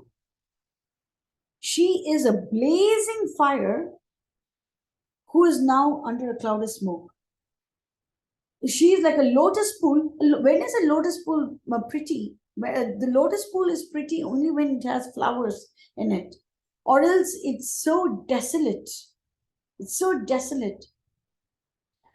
She looks like Rohini, who is under the clutches. Rohini, when the moon is under the clutches of Rahu. So we've already discussed this yesterday, that Rahu is the one that causes eclipse. According to Vedic scriptures, according to bona fide Vedic scriptures, Rahu causes the eclipse. So when Rahu periodically eats the moon, that's when we get the lunar eclipse. And when he periodically eats the sun, that's when we get the solar eclipse. And Hanuman is saying that when Rahu snatches the moon away, Rohini is unprotected. Rohini is very, very sad. And that is how Sita Ma was looking at.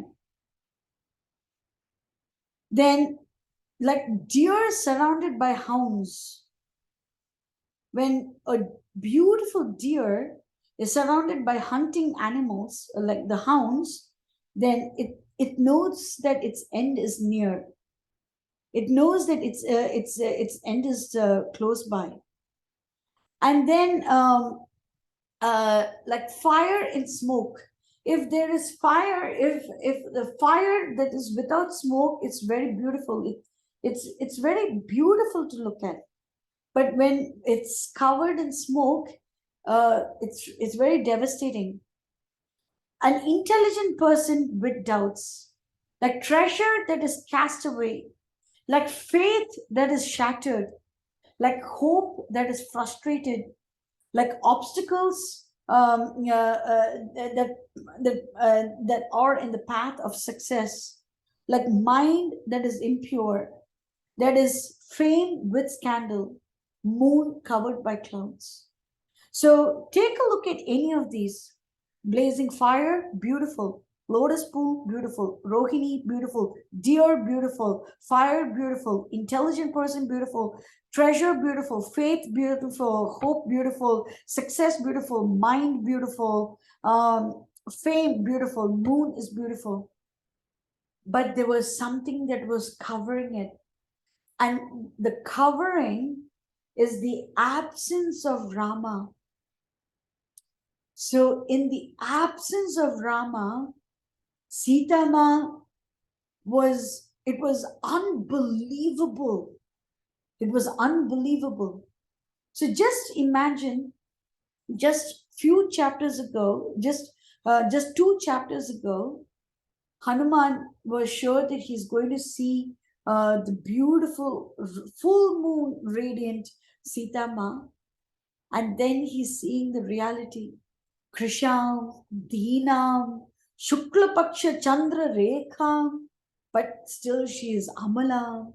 She is Nishwasanti, Punaha Punaha, Malina. So this is Malin means she was wearing dirty clothes. Dirty clothes. Who? Let's not forget her true nature. She is the goddess of all wealth. Goddess of all wealth. And she was wearing malinam. She was wearing dirty robes. Imagine that. In the royal palaces of Ayodhya, she could change as many number of times as she wanted.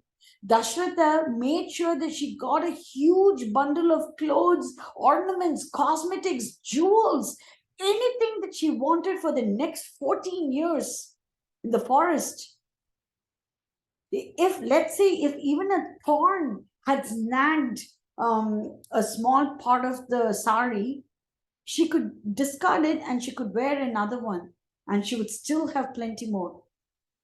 Imagine how many ornaments, how many jewels, how many veils, how many cosmetics Dashratha would have sent for Sita Ma.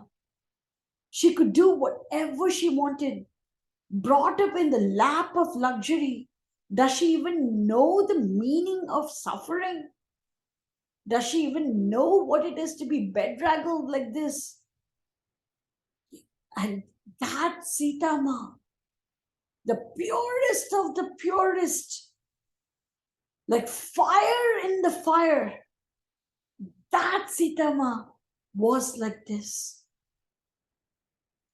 I also want to point out the strict contrast between the reaction of Hanuman when he saw Mother Sita, and when he saw Mandodari. When he saw Mandodari, he said, "As forteya masam chuchumba pucham nananta chikrida jago jagama," and finally, Prakritim kapinam. Over here, he's looking at her through bhakti. Bhakti means you worship Rama and Sita together. Bhakti means you want to do everything in the service of your beloved Rama, service of your beloved Sita. And he's just looking at Sita and he's shocked beyond belief. Is this Sita? Is this Sita? Malina, Krishna, Dina, Upavasa, she's fasting like this. She who's used to eating bhoga every single day, now she is fasting. She's fasting, Krishna, Dina. She is full of Suchismita. That is how she had, that is her true nature. Suchismita, smiling, radiant smile. And over here she is sighing over and over again. This is Sita. This is Sita. But why is he convinced that this is Sita? He had first thought that Mandodari was Sita Ma because she is also young, she is also very beautiful, she's very graceful. So he thought that yes, maybe this is Sita. But now why is he thinking that this is Sita? Because what was the reason for rejecting Mandodari? He knew that a person who is suffering pangs of separation would not be able to be like this. And as soon as he sees Sita, her very sight was that identity. He knew that how much she's suffering. The pangs of separation from Lord Rama was too much for her. And she's suffering. And therefore, I know for certain that this is Sita. This has to be Janaki.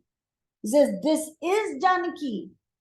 Because I can recognize the symptoms that a bhakta has, the love that a bhakta has for the Supreme Lord. I can recognize that. Therefore, this has to be Sita. And then, let's not forget that he has gotten a glimpse of Sita Ma when she threw the jewels. He did catch one glimpse, and Hanuman has a photographic memory, so to speak, and he looks at the broad-eyed, lean lady and knows that this is definitely Sita because I see no difference between the person who was kidnapped, who was carried away by Rama, and the one who is standing right in front of me. So even though Sita Ma is Krisham, Dinam, Upavasam, Malinam, even though Sita Ma is like that, it's not possible to take away her innate beauty. Her innate beauty is what? Face like the full moon. Eyebrows, Subru. That means eyebrows like the beautiful bow of Cupid. Eyes are broad and they are like Kamala Patraksham. They are like the petals of the lotus. She has a dark Kakapaksha. Rama's hair is also Kakapaksha. That means it's as dark as the raven or the crow's hair. It's dark, black eyelashes. And the Bimba Oshtam. Bimba is a beautiful red-colored fruit. Lord Rama, we saw in Balakanda that Rama's Oshtha, that means Rama's lips are Raktha Oshtha. They are like, they're very rosy. Rakta does not mean just blood. Let's not think that Rama was like a vampire with blood red lips. It was like rosy lips, very beautiful rosy lips. And um, here Sitama's lips are compared to the bimba fruit. The bimba fruit is also very beautiful, rosy, ruddy color. And Sita, she doesn't even have to wear lipstick, she would look so beautiful. And all of these, I confirm that this is my conclusion, that this is Mother Sita. So now he is using logic that is born through bhakti, the knowledge coming from bhakti. Because let's not forget that a person who is a bhakta is already a yogi as far as jnana is concerned, as far as dhyana is concerned, as far as karma is concerned. He is already a full yogi. And therefore, when we have bhakti, we will naturally have intelligence. We will naturally know what is right, what is wrong. We would know the karmic implications of things. We will naturally know that. Not that we are searching for this answer. It's not as if we are just going through the books. This is what I want to do, this is what I want to do. But what does Krishna say? Yoginam 647, yoginam api sarvesham. Out of all the different types of yogas, mad gatena antah atmana, mad gate, gatena, that means the one who is always thinking of me. Antaka atmana, that means antaka means within oneself. Now that person is what Shraddhavan is, in full faith. Shraddhavan bhajate yomam same yukta tamo mataha. So, of all the different yogis, the best yogi, the highest yogi, is the one who is always thinking about Krishna and is rendering beautiful, sweet, transcendental, loving service. So, yoginam api sarvesham. So, we have to remember this. So, and before that is we've already read bhakti yoga. I'm sorry, we've already read karma yoga, sankhya yoga. We have already read all of that, and then we are coming into dhyana yoga, and finally Krishna says uh, uh, the best of all the yogis, yoginam api sarvesham, is mat gatena antah atmana. That person, the one who is always thinking of me and rendering service to me, is the best of all yogis. So every single other yoga is situated in bhakti yoga. Bhakti yoga is the topmost rung of the ladder. It is the topmost rung. And what we should do is, if we strive to have bhakti, then the Lord, Jnana Deepena, the Lord will shine the light of knowledge in our hearts, and we will automatically become intelligent. And for a bhakta like Hanuman, he has already lit that lamp of intelligence, and therefore Hanuman is able to use the intelligence that came from bhakti. Instead of using logic, as how he did with Mandodari, he is now using intelligence born from bhakti, and he's saying, yes, this is indeed Mother Sita. And the space around her is lighted with the splendor of a body. So, like, Rama is shining like millions of suns. So Rama has that body splendor.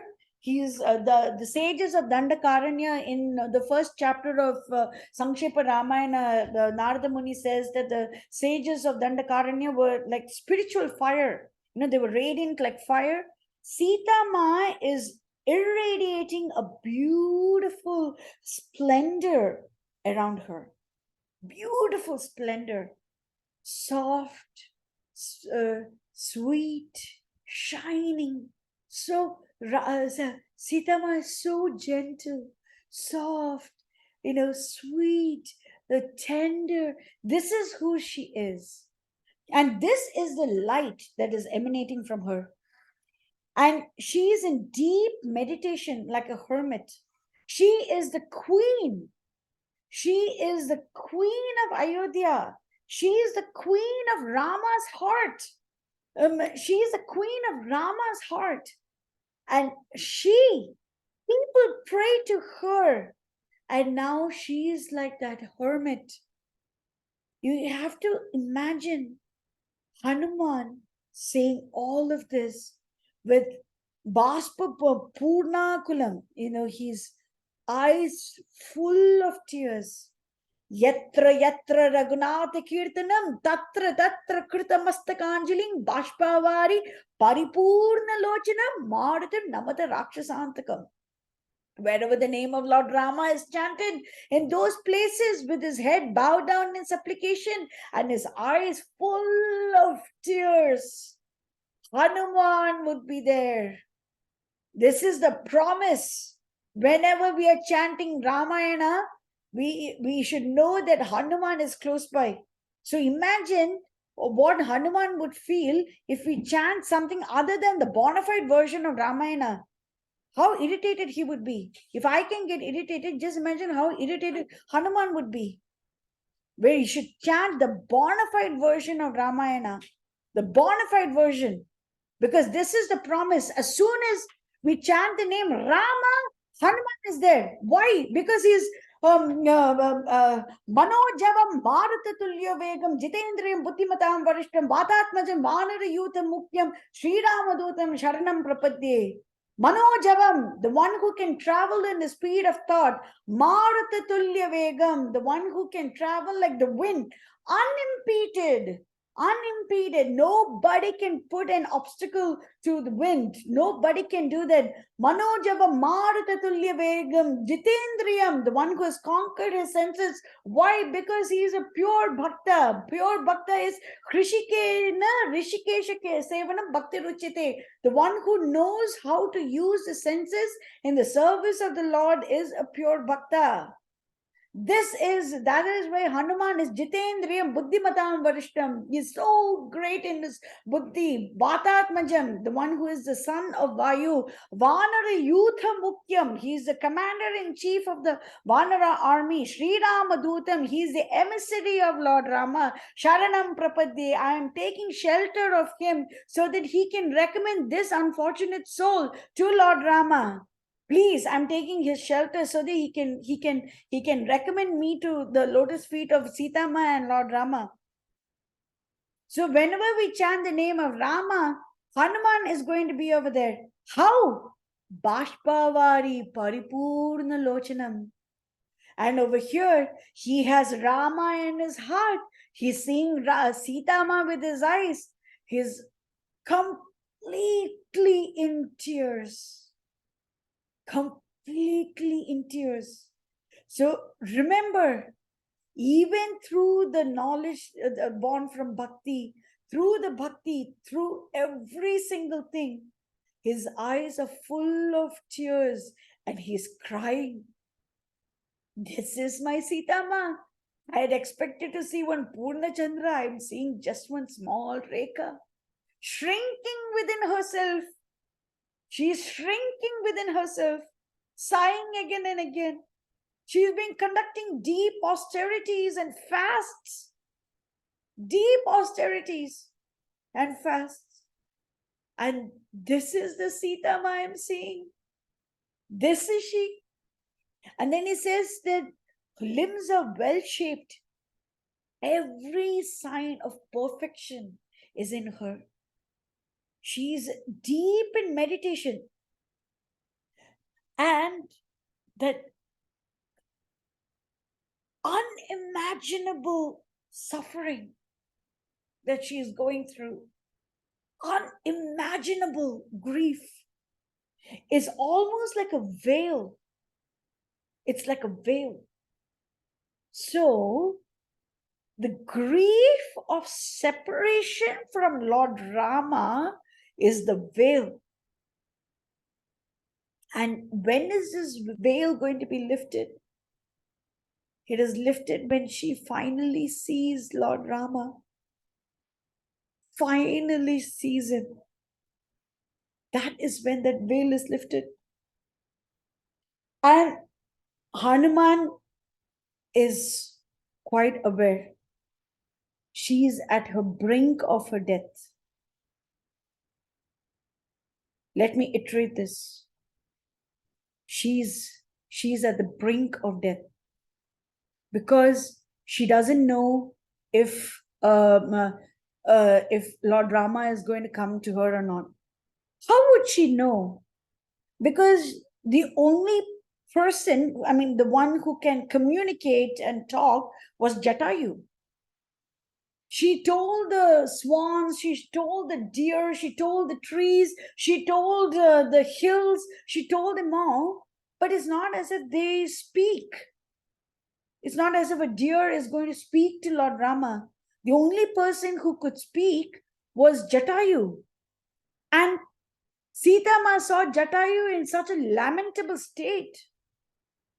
His feet were cut off, his shoulders were cut off. He was spouting blood. He was coughing up blood and mucus when Lord Rama saw him. But she doesn't know that he would be alive till Rama sees him. She doesn't know that. So what was the hope? What was the possibility that Rama even knows who kidnapped her? What was the possibility? She was praying and praying and praying. But what was the guarantee? The only person who knew that she was kidnapped was Jatayu, and he was on the brink of death when she left him. Not left him, sorry, when Ravana snatched her away by pulling her hair. When Ravana snatched her away, Jatayu was at the brink of death, losing copious amounts of blood. So who would have told Rama that Sita Ma was kidnapped by Ravana? Who would have told her?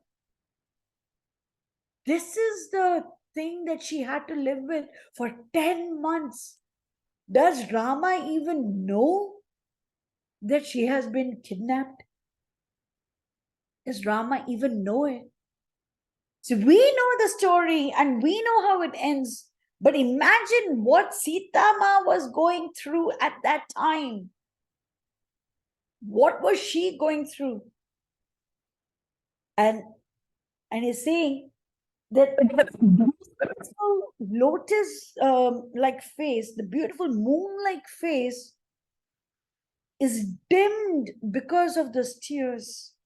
So previously he said that those pearly drops are beautiful ornaments.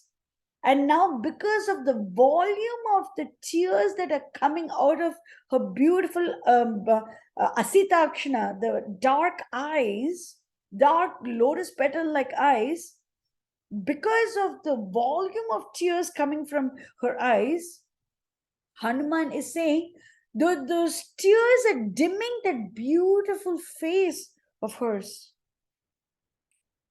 And then, because he had mentioned the ornaments and all that, he's saying that previously the ornaments did not enhance the beauty of Sita Ma. Sita Ma enhanced the beauty of the ornaments. So even in Ayodhya Kand, for example, we saw that Sumantra drives Rama in the chariot, and it's mentioned that as soon as Rama sat on it, the chariot was very bright. So the chariot was golden chariot. It cannot get any brighter than that, but or more expensive than that. But when Rama got into it, it had this beautiful radiance. So it's not as if Rama was great because he gets to sit in the golden chariot. It's that the chariot is great because it gets to seat Lord Rama. Similarly, the ornaments are made beautiful because Sitama was wearing them. Once again, ornaments also personifications. Ornaments are also personalities. Ornaments are also persons. Every single thing in the spiritual world is a person. Even ornaments are persons.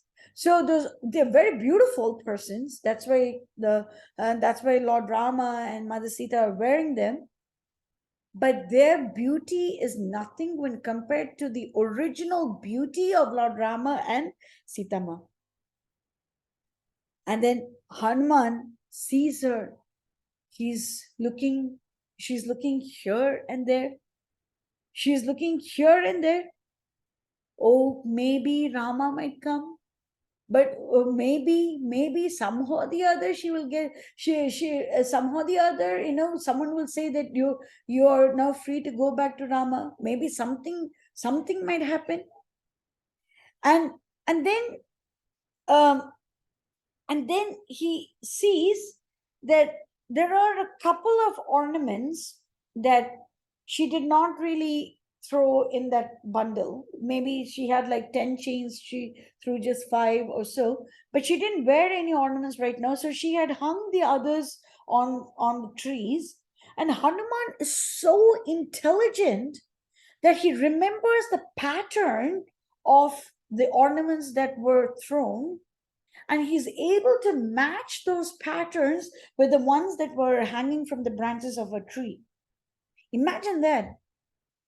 Imagine the level of intelligence, the level of observation, the memory power that Hanuman has to remember the ornaments that he saw fleetingly with Lord Rama. Remember that, and now so many months. It was 4 months of Chaturmasya, then it was couple of weeks of delay, and then one month they have already searched for Sitama, and that was also a little bit delayed. And so it was definitely more than 5 months ago, definitely more than 5.5 months ago, he saw those patterns fleetingly, and he remembers that these ornaments are matching those patterns. These ornaments are matching those patterns. And therefore, this is definitely Sitama. And all the ornaments, so let's say the Kundala, the Keyuras, and Nupur, we know that these three were definitely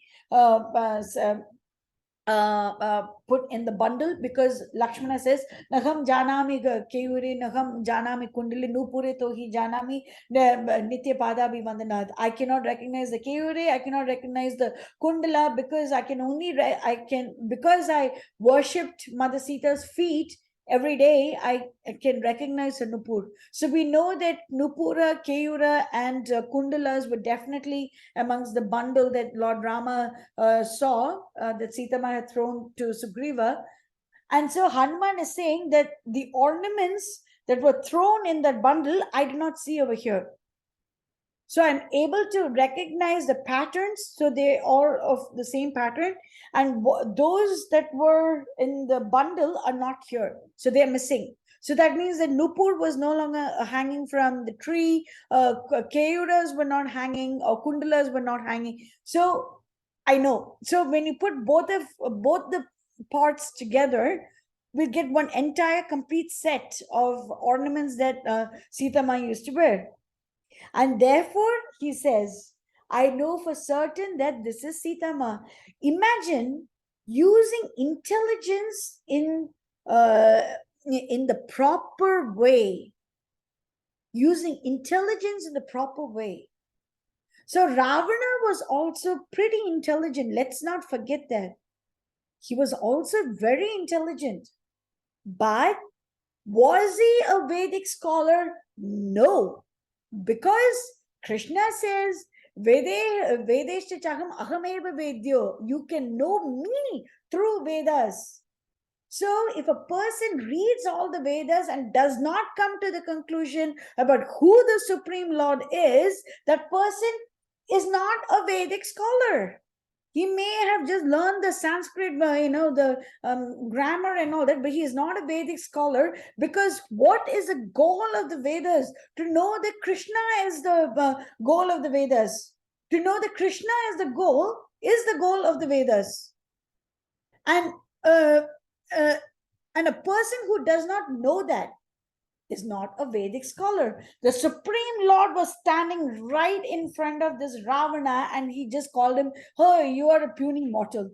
He just said, "You're just a contemptible mortal. That's it. You're just a mortal. You're just a human being. You're just a Nara. That's it. You're just a," he said, "You're a Nara," but he forgot the fact that he is Narayana. He just thought that he was a Nara and forgot that he is Narayana. And because of that, he is not a Vedic scholar. But look at Hanuman. Look at the intelligence that he exhibits. The supreme intelligence that he exhibits. And this intelligence came from bhakti. This intelligence comes from bhakti. And that's it. Nothing else can ever take the place of bhakti. Bhaktya mam abhijanati. Who is that mam? Mam is the Supreme Lord. It's not me. It is mam, is Krishna is saying this. So bhaktya mam abhijanati. So you can know Krishna only through bhakti. So you can know his internal potency only through bhakti. Because let's not forget it. No difference between Rama and Krishna. No difference between Rama and Sita. No difference. Sita Ma is the internal potency of the Lord. There is no difference. There is no difference. So when Rama says, "You can know me only through bhakti," that means you can know Sita Ma also only through bhakti. There is no other way to know her. And then he says, "Please, everybody, even if you forget everything that I have said today, which I hope you don't, remember this one line. Iyam Kanaka Varanangi Ramasya Mahishi Priya." This one line. Just remember this. Iyam means this. Kanaka means gold. Varna means color. Angi means the limbs. Anga means the limb. Chaturanga Sena means the Sena, the army that has 4 different parts. Kanaka Varnangi Ramasya Mahishi Priya. Ramasya means of Rama. So this is just a Sanskrit conjunction. Ramasya means of Rama. Mahishi means wife. Priya means beloved. So Iyam Kanaka Varnangi Ramasya Mahishi Priya. Let's repeat this twice. Iyam Kanaka Varnangi Ramasya Mahishi Priya. Iyam Kanaka Varnangi Ramasya Mahishi Priya. Excellent. Pranashta api sati yasya manaso na pranashyati. Pranashta api sati, this chaste one, yasya manaso na pranashyati, and she is always situated in the heart of Lord Rama. What is the significance of Iyam Kanaka Varnangi Ramasya Mahishi Priya? if you recall Aranya Kanda, Ravana asked, this was the first statement spoken by Ravana to Mother Sita, Kvatam Kanaka Varna Bhe Pita Kausheya Vasini. So he says, who are you, O golden hued lady, who is wearing a golden colored sari or golden colored garment? Who are you, O golden lady? Then Sita Ma says that I am the daughter-in-law of King Dasharatha, I am the daughter of King Janaka, I am the beloved wife of Lord Rama. We were staying in Ayodhya for 12 years after a marriage, and when Rama was 25 and I was 18, we went off to the forest. So we learned all of these things. So Sita Ma herself declares that I am Sita, the wife of Rama. Sita Ma herself declares that. But just as how Arjuna said that Asita, Devala, Vyasa, Narada, all of them have also accepted the fact that Krishna is the supreme. So Krishna has said, Mata Paratanam Nanyat Kinchad Asti Dhananjaya. There is no one superior to me. There is no truth higher than me. So Krishna has said that. And then Arjuna said, I accepted, not next verse, but Arjuna says, I accepted because Asita, Devala, Narada, Vyasa, all of these sages have also accepted that you are supreme. So why is this necessary? So one fine day, I can also wear one hermit's clothes and say, "Oh, I am supreme." But would that make me supreme? No. Authorized persons should also agree to that fact. Authorized persons should also agree. So even if Ravana or some person who is reading Ramayana had that doubt as to who is Sita, what is Sita's identity, here Hanuman, who is one of the most intelligent, if not the most intelligent Vanara in Lord Rama's army, who is the most superior bhakta in the Vanara army, that person is also agreeing to the fact that this is Sita. And what is Sita's identity? Ravana wanted to know Sita Ma's identity. Ravana wanted to know Sita Ma's identity. So Hanuman strips away everything else. Strips away everything else. And he says, this person's identity is being the wife of Lord Rama. Her dharma is to be with Lord Rama. This is who she is. This is her identity. So, what is our identity? Our identity is that we are not this body, we are the soul. This is our identity. This is our identity. We are not, this is the first instruction of Krishna in Bhagavad Gita. You are not the body, you are the soul. This is what he says. And this is the Jivatma's identity. Sitama's identity is being the internal potency of Lord Rama. But not just, oh, okay, it's me and blah. There is that bond. There is a bond. There is a bond of supreme love. Mahishi Priya. Priya means love. Mahishi means wife. So a husband and wife can be, a couple can be married and they can live completely without love. But that is not the relationship between Rama and Sita. Rama and Sita are full of love for each other. We need to remember this during the Agni Pravesham pastime. We need to remember this when Sita Ma is sent to the forest to stay in Valmiki's ashram.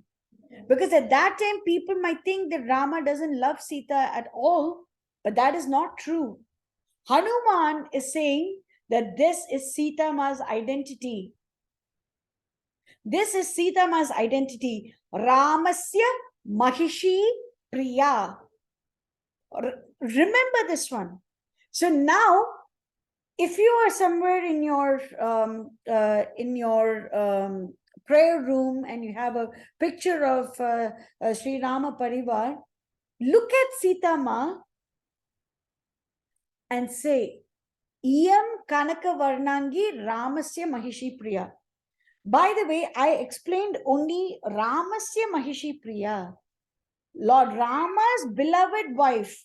That is Sita Ma's identity. But why does Hanuman say Kanaka Varnangi Ramasya Mahishi Priya? What is the significance of Kanaka Varnangi? Number one is that Kanaka Varna Bhe was the one who is shining with the light like gold. That was Ravana's question. So Hanuman is also saying that that golden person is Rama's wife. But does he just say golden person? No. The person whose limbs are golden. Anga means the limb. So the person whose limbs are golden is Rama's beloved wife.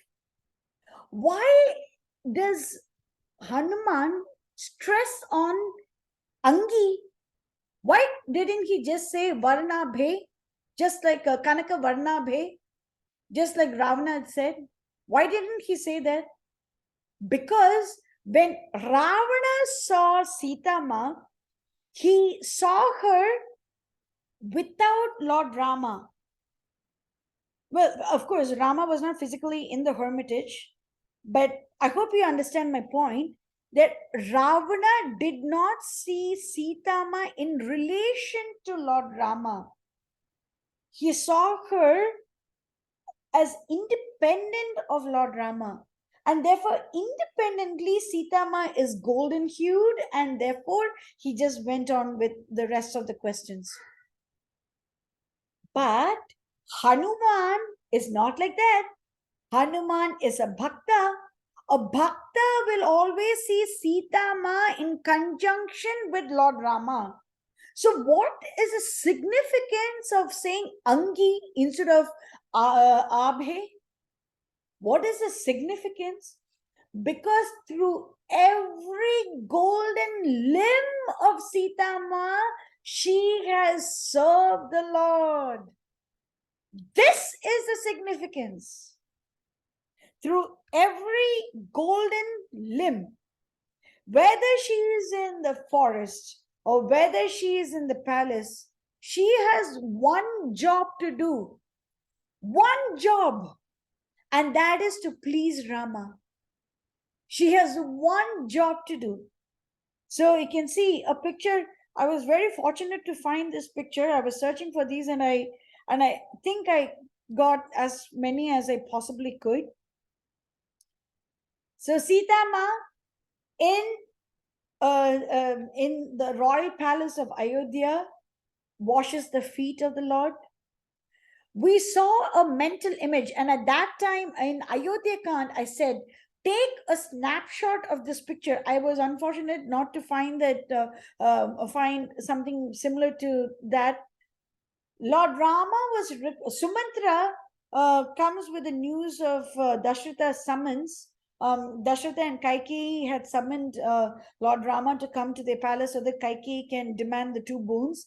And Sumantra was sent to fetch Lord Rama. So Sumantra who was a great bhakta. He could just travel wherever he wanted. He could go inside Rama's chambers. It was he had unimpeded access to the Lord. He was that great a bhakta, and he sees Lord Rama reclining on a couch, and see on a golden couch, softest of quills, and Sitama was fanning him with a white chamara. I said, take a mental snapshot of this picture. Take a mental snapshot. Why?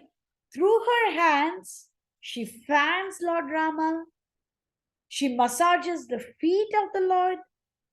She pours water, washes the feet of the Lord. Look at in the forest, she's massaging the feet of the Lord. So with her hair, we remember that Rama gave flowers to Mother Sita Ma. So she's increasing the pleasure of the Lord through that part of her body. With that sweet red lotus red lotus like feet, she walked behind Lord Rama. She also walked in front of him. What does she say? Agrataha gamishyami mridnanti kushakantakam. Oh Rama, I'll walk in front of you and I am going to squish the sharp kusha grass in your path. So she has walked both behind Rama as well as ahead of Rama. She has done that. In Chitrakuta, this scene has not yet, we don't know the scene yet, but Kakasura, that pastime is going to come in very soon. And at that time, I'm just going to give you a highlight that when Sita Ma and Lord Rama and Lakshmana were in Chitrakuta, which is almost 13 years ago, actually slightly more than 13 years ago, because we know they were in Chitrakuta for little less than 2 months after they left the exile. So when they were in Chitrakuta, Lord Rama slept on the lap of Sita Ma, and Kakasura, the son of Indra, who took a form of a crow, pecked the chest of Sita Ma, and drops of blood fell on Lord Rama, and he was very angry. And he was sleeping on a kusha grass. His body was on a kusha grass, but his head was on Sita Ma. From the kusha grass mat, he takes one grass strand. He takes one grass strand. He invokes a brahmastra on it, and he shoots that grass at Jayanta, at the arrow, at the crow. The crow goes everywhere. Nobody is willing to give it shelter from Lord Rama's arrow. Nobody is willing to give it shelter, and therefore he takes the shelter of Lord Rama. Lord Rama blinds him at one eye and then forgives him. It's okay, I've forgiven you. Blinds him at his right eye and he forgives him.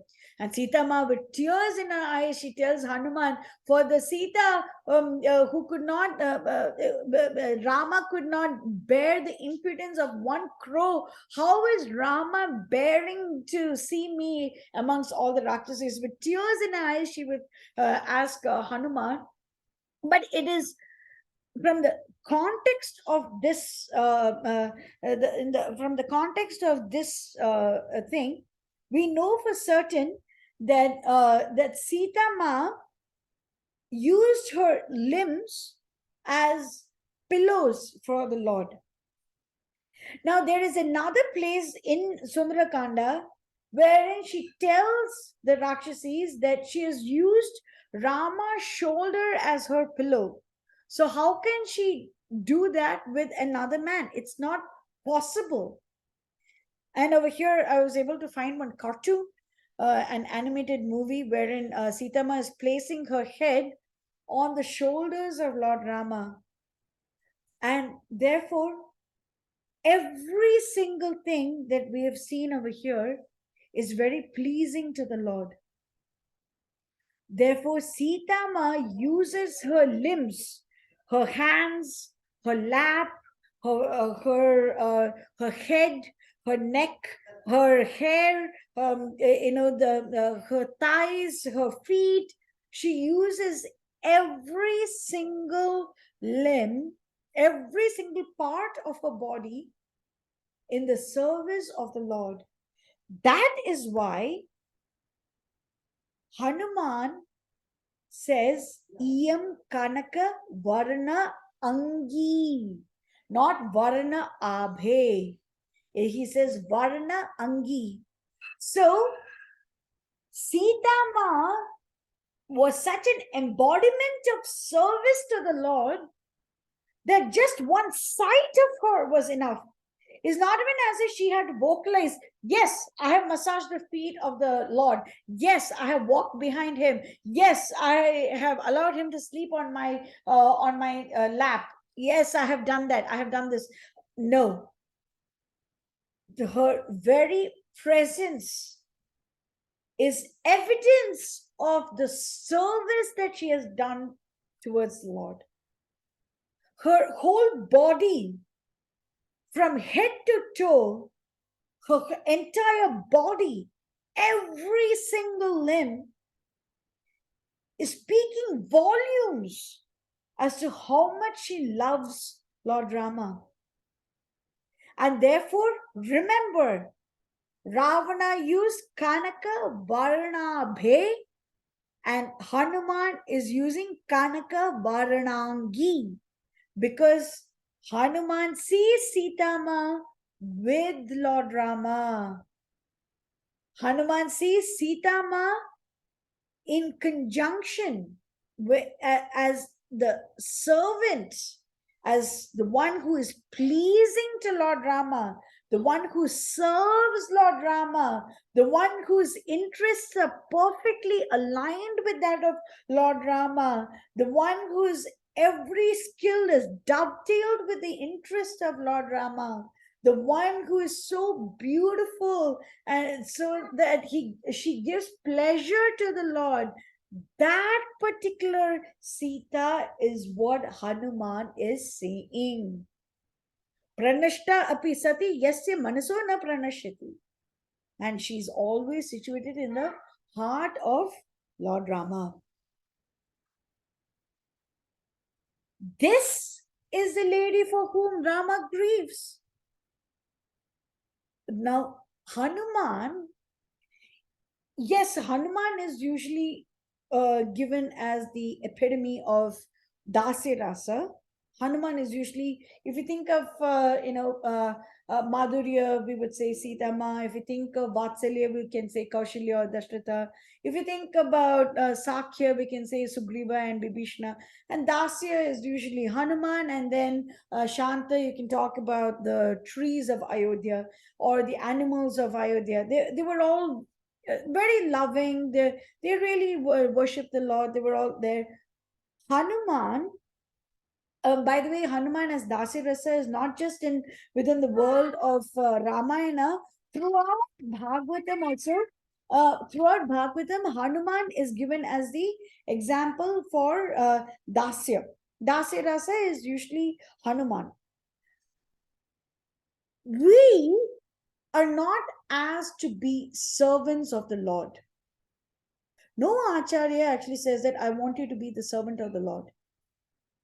Acharyas say you should be the servant of the servant of the servant of the Lord. Why? Servant of the Lord is a very high, very high bar. Because the servant should be like Hanuman. The Hanuman's bhakti, the bhakti that Hanuman shows, is not something that an ordinary person like us can ever even dream of showing. We cannot, for example, I'm not talking about the fact that we cannot fly to Himalayas and bring the medicinal herbal mountain. It's not like that. It's I'm not talking from that realm. I'm saying that we do not have the capacity to understand the love that exists between Rama and Sita. From just that perspective, we are not worthy to be direct servants of the Lord and Mother. So that's why the Acharya specified form for us. Yes, it is in the Dasya Rasa, yes, but to be the servitors of not the Lord directly, but the Lord's servant.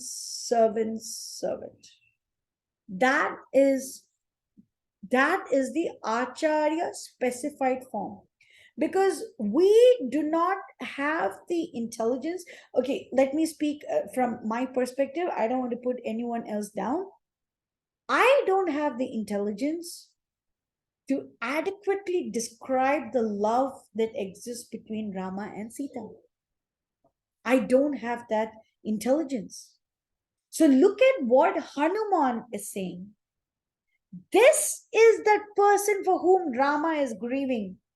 So till now, Hanuman has shown that Sita Ma was grieving.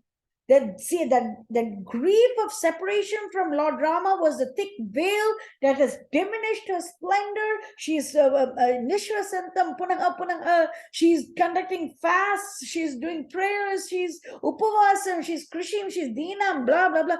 He has given all of these sweet and beautiful descriptions about how much Sita Ma was grieving, and suddenly he thinks, I forgot about how much Rama is grieving.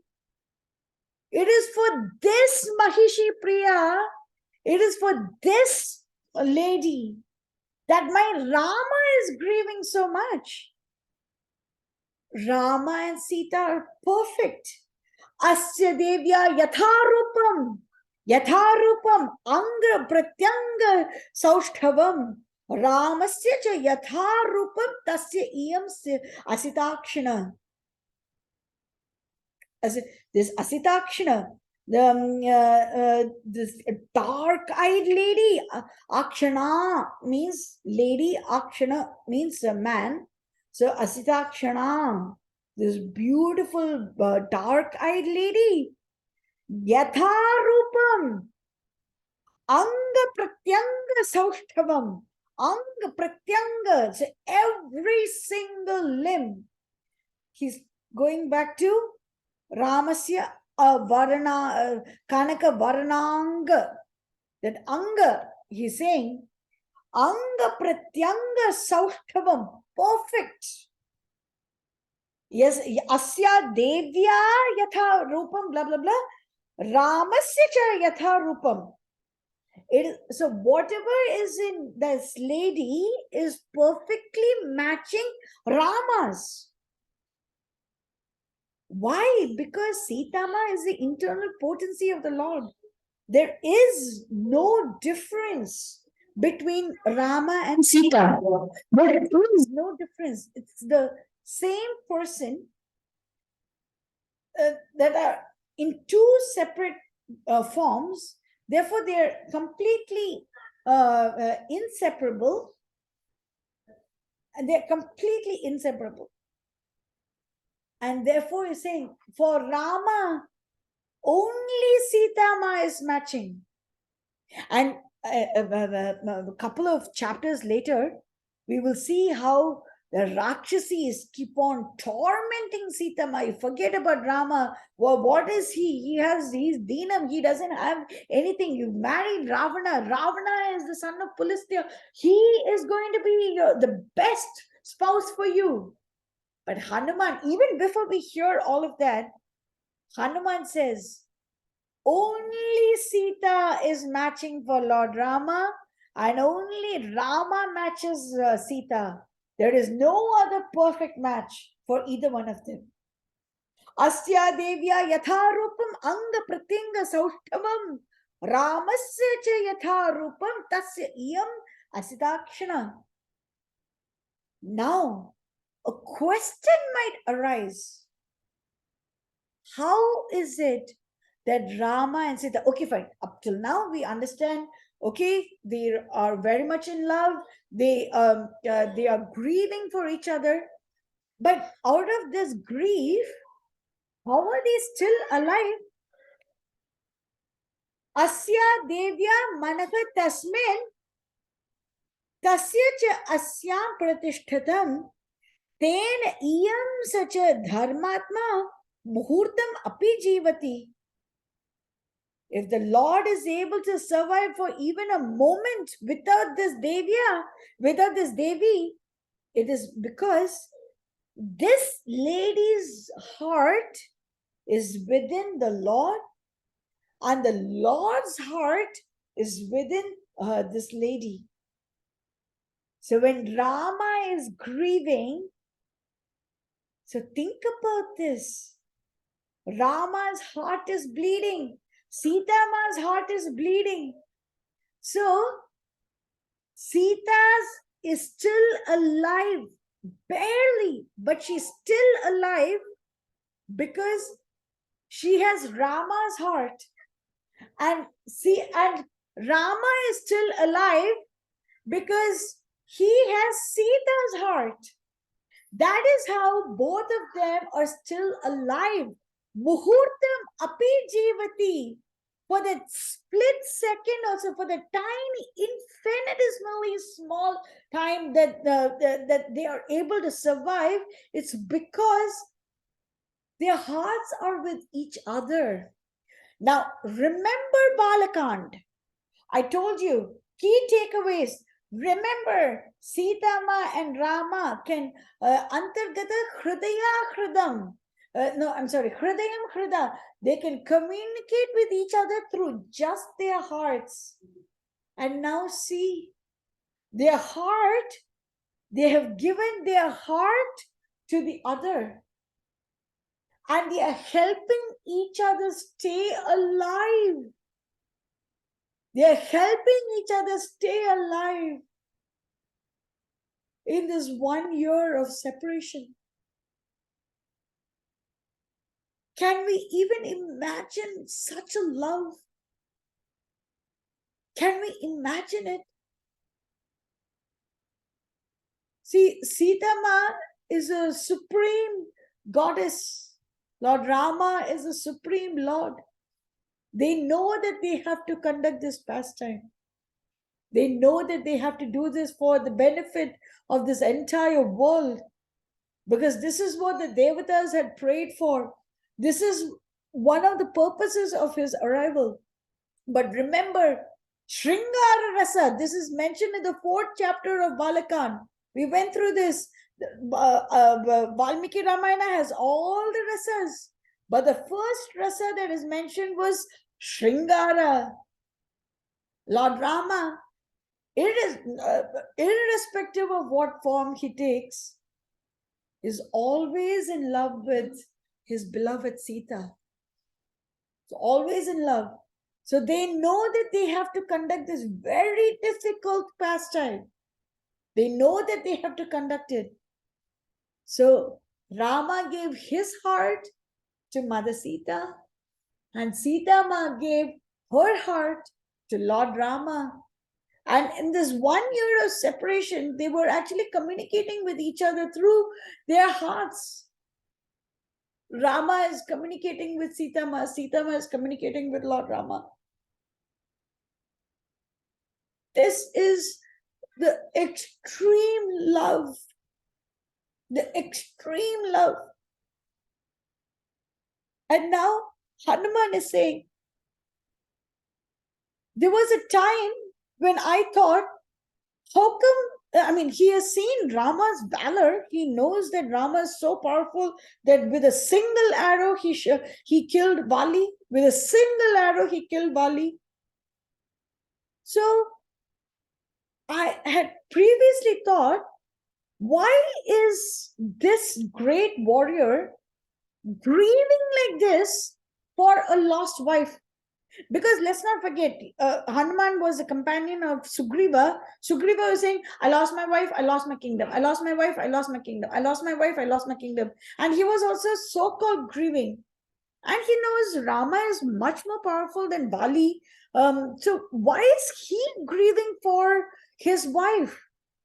So Hanuman actually thought about that. But now Hanuman says, "Oh my Lord Rama, you have done dushkaram kurte Ramo." There are two places where he uses this term, dushkaram kurte. Rama has done an impossible task of staying alive. Completely impossible task of staying alive without Mother Sita. So you're seeing Mother Sita over here because I just did a find and replace and I replaced Sita with Mother Sita. I forgot about Sitas that are mentioned um, uh, in the verses. So please don't look at Mother, just take a look at Sita. Dushkaram kurte Ramo imam mat kashini Sitam vina mahabahu muhurdam api jivati. Sitam vina, without Sita, Mahabahu, that powerful warrior, the one with strong arms, that means very powerful warrior, Muhurtam api jivati. It's even for a second he's still alive, and that itself is so amazing. Dushkaram kurate. So, according to Hanuman, the impossible task was not killing Vali because he is Mahabahu. It's fine. He can do it.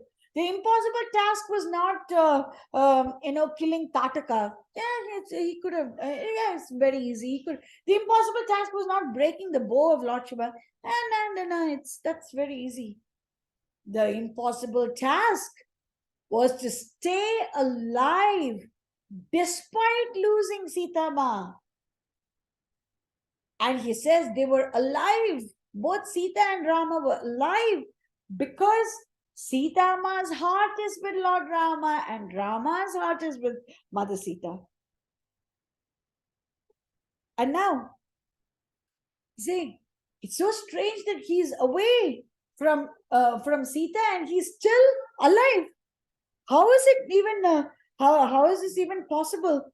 And now he's saying that okay, he talked from Lord Rama's perspective, but now he's talking from Sita Ma's perspective. Sita Ma, even if she wants to lose her life, will not do so because she has given everything to Lord Rama, and that is inclusive of her own life. She has given everything to Lord Rama. And because she has given everything to Lord Rama, she cannot take away her own life. Sita Ma has given everything. And now Maruti is completely happy. I have seen Sita. I have seen Sita. So he identified Sita through her sorrow, through his own bhakti. He identified Sita through the sorrow. He identified through the ornaments. He identified her through her activities, that everything, and he also sees the physical description of Sitama and knows that is matching that of Lord Rama, and he mentally places his head at the feet of the Lord, at the lotus feet of the Lord, and he prays down to him. So but right now, Hanuman is praying to Lord Rama. When he returns and sees Lord Rama, he mentally bows down to Sita Ma.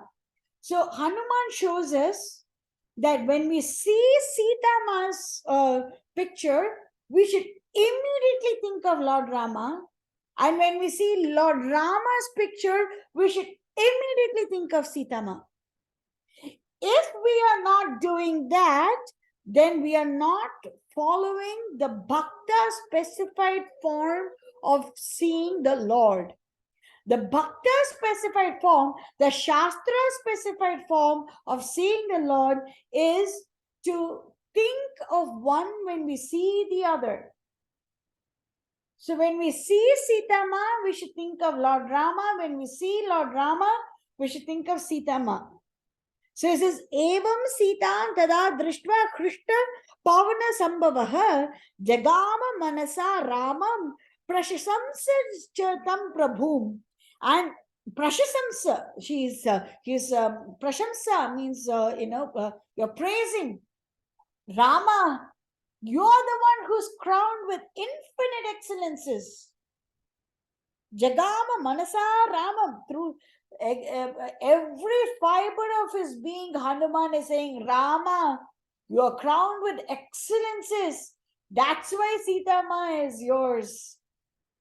Evam, so that's why as soon as he sees Sita Ma, tada drishtva krishtaka pavana sambhavaha, the son of Pavana, is, what is he doing? Jagama manasa rama prashasamsa chatam prabhum. He's mentally placing his head at the lotus feet of the Lord and is saying, Rama, you are the one who's crowned with excellences. So I think try to finish off a couple more slides.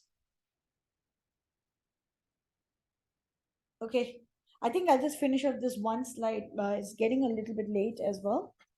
The Hanuman says, it is for this lady, O Rama, that you kill Bali, you kill Kabanda, you kill Virada, Kara, Dushna, Trishnas, and other mighty Rakshasas. It is for you that, it is for this lady that you became friends with Sugriva. It is for this lady that I cross this mighty ocean and is and remember in Aranyakan, Rama wanted to destroy this entire universe. And Hanuman is saying that is completely justified. Yadi Ramaka Samudraanta Medini. That means if he puts this Medini, that means this entire earth in the inside the ocean. That means it's annihilation. Asya krite jagat chapi yuktam iti evate matihi evame matihi. I consider this justified because this is the value of Sita Ma. This is how much Sita Ma's relationship with you, O Rama, is valuable. It is worth more than the entire universe. It is worth more. The three worlds, that is, the three worlds means the upper planets, Bhuloka, and the lower planets. The three worlds literally means the 14 planetary systems. They're not even worth the grain of dust on the feet of Mother Sita. The 14 planetary systems, with all the wealth and all the pleasures and all the tapasya and everything that is given in Brahmaloka, or Satyaloka, and in Svarga, and in Janaloka, in Tapaloka, in Mahaloka, and then in Atala, Vitala, Sutala, Talatala, all of those places, whatever opulences are there, whatever pleasures are there, whatever beauty, anything is there, it's not worth a drop of dust, a grain of dust at the lotus feet of Mother Sita. Rajyam va trishu lokeshu Sita va Janakatmaja Trailokya Rajyam Sakalam Sitaya na Apnuyat Kalam. Rajya va trishu lokeshu, the kingdoms of the three worlds, Sita va Janakatmaja Trailokya Rajyam Sakalam Sitaya na Apnuyat Kalam. It's just a speck of dust compared to Sita Ma. So imagine this is the entire Brahmanda. One Brahmanda consists of 14 planetary systems. And in each planetary systems, we might have multiple number of planets. That's a different thing. But every single universe has 14 planetary systems, and all of the one Brahmanda is not even worth a speck of dust at the lotus feet of Mother Sita. One Brahmanda, one complete Brahmanda is not even worth a speck of dust. So, of course, in one Brahmanda, we also have Lord Padmanabha as well. Of course, Hanuman does not count him in here. Hanuman is talking about the 14 planetary systems, the Trisha Lokeshu. The 14 planetary systems are not even worth the grain of dust of Mother Sita. Now, we will do this onwards in the next class. I'm going to ask if we have any questions, and I'm going to record the questions as well because it's very important. So let's go ahead. So does anyone have any questions so far?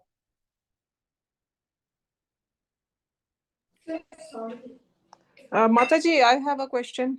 Mm-hmm. So, you are talking about the Ram's love for Sita and Sita's love for Ram.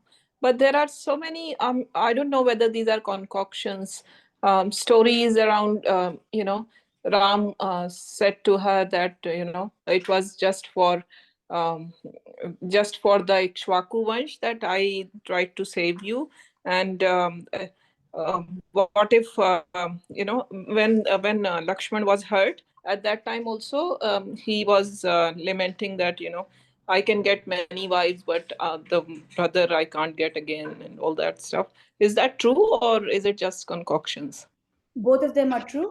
Both of them are given in Valmiki Ramayana. Okay. The first thing that you mentioned that is given during the Agni Pravesham.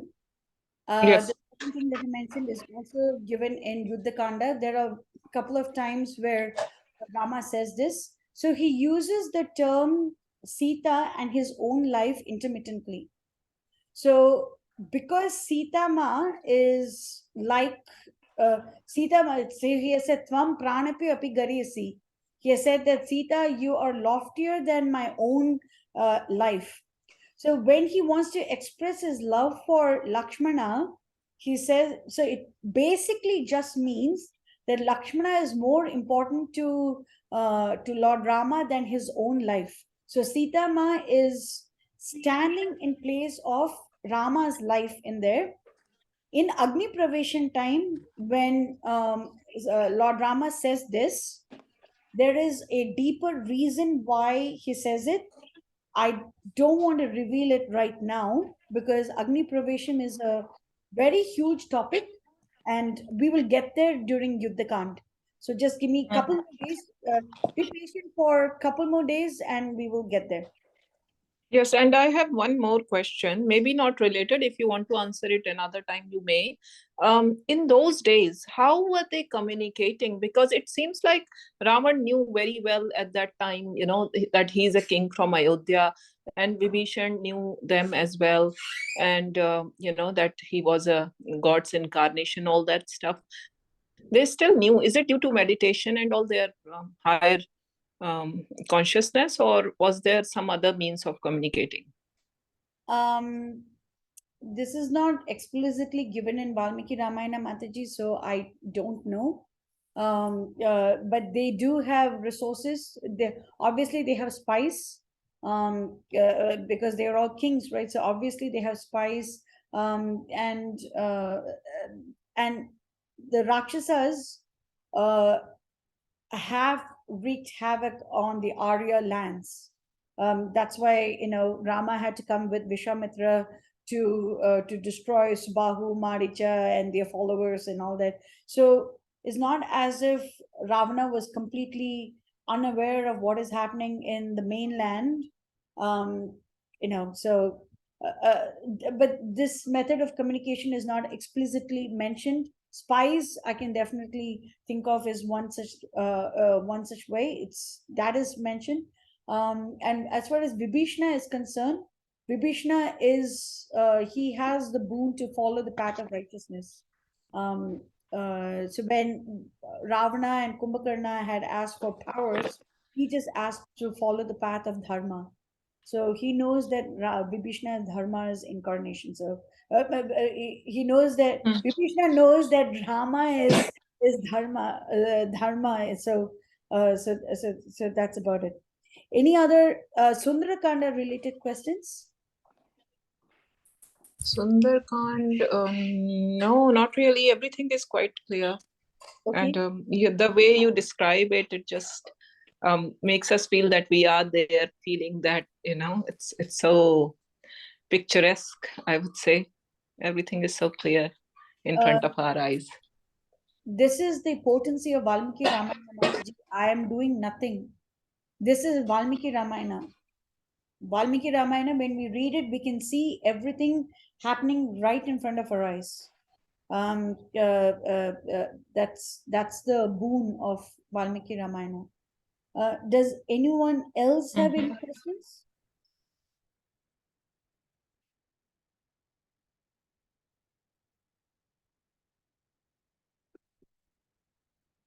Okay, then I think we can stop the recording.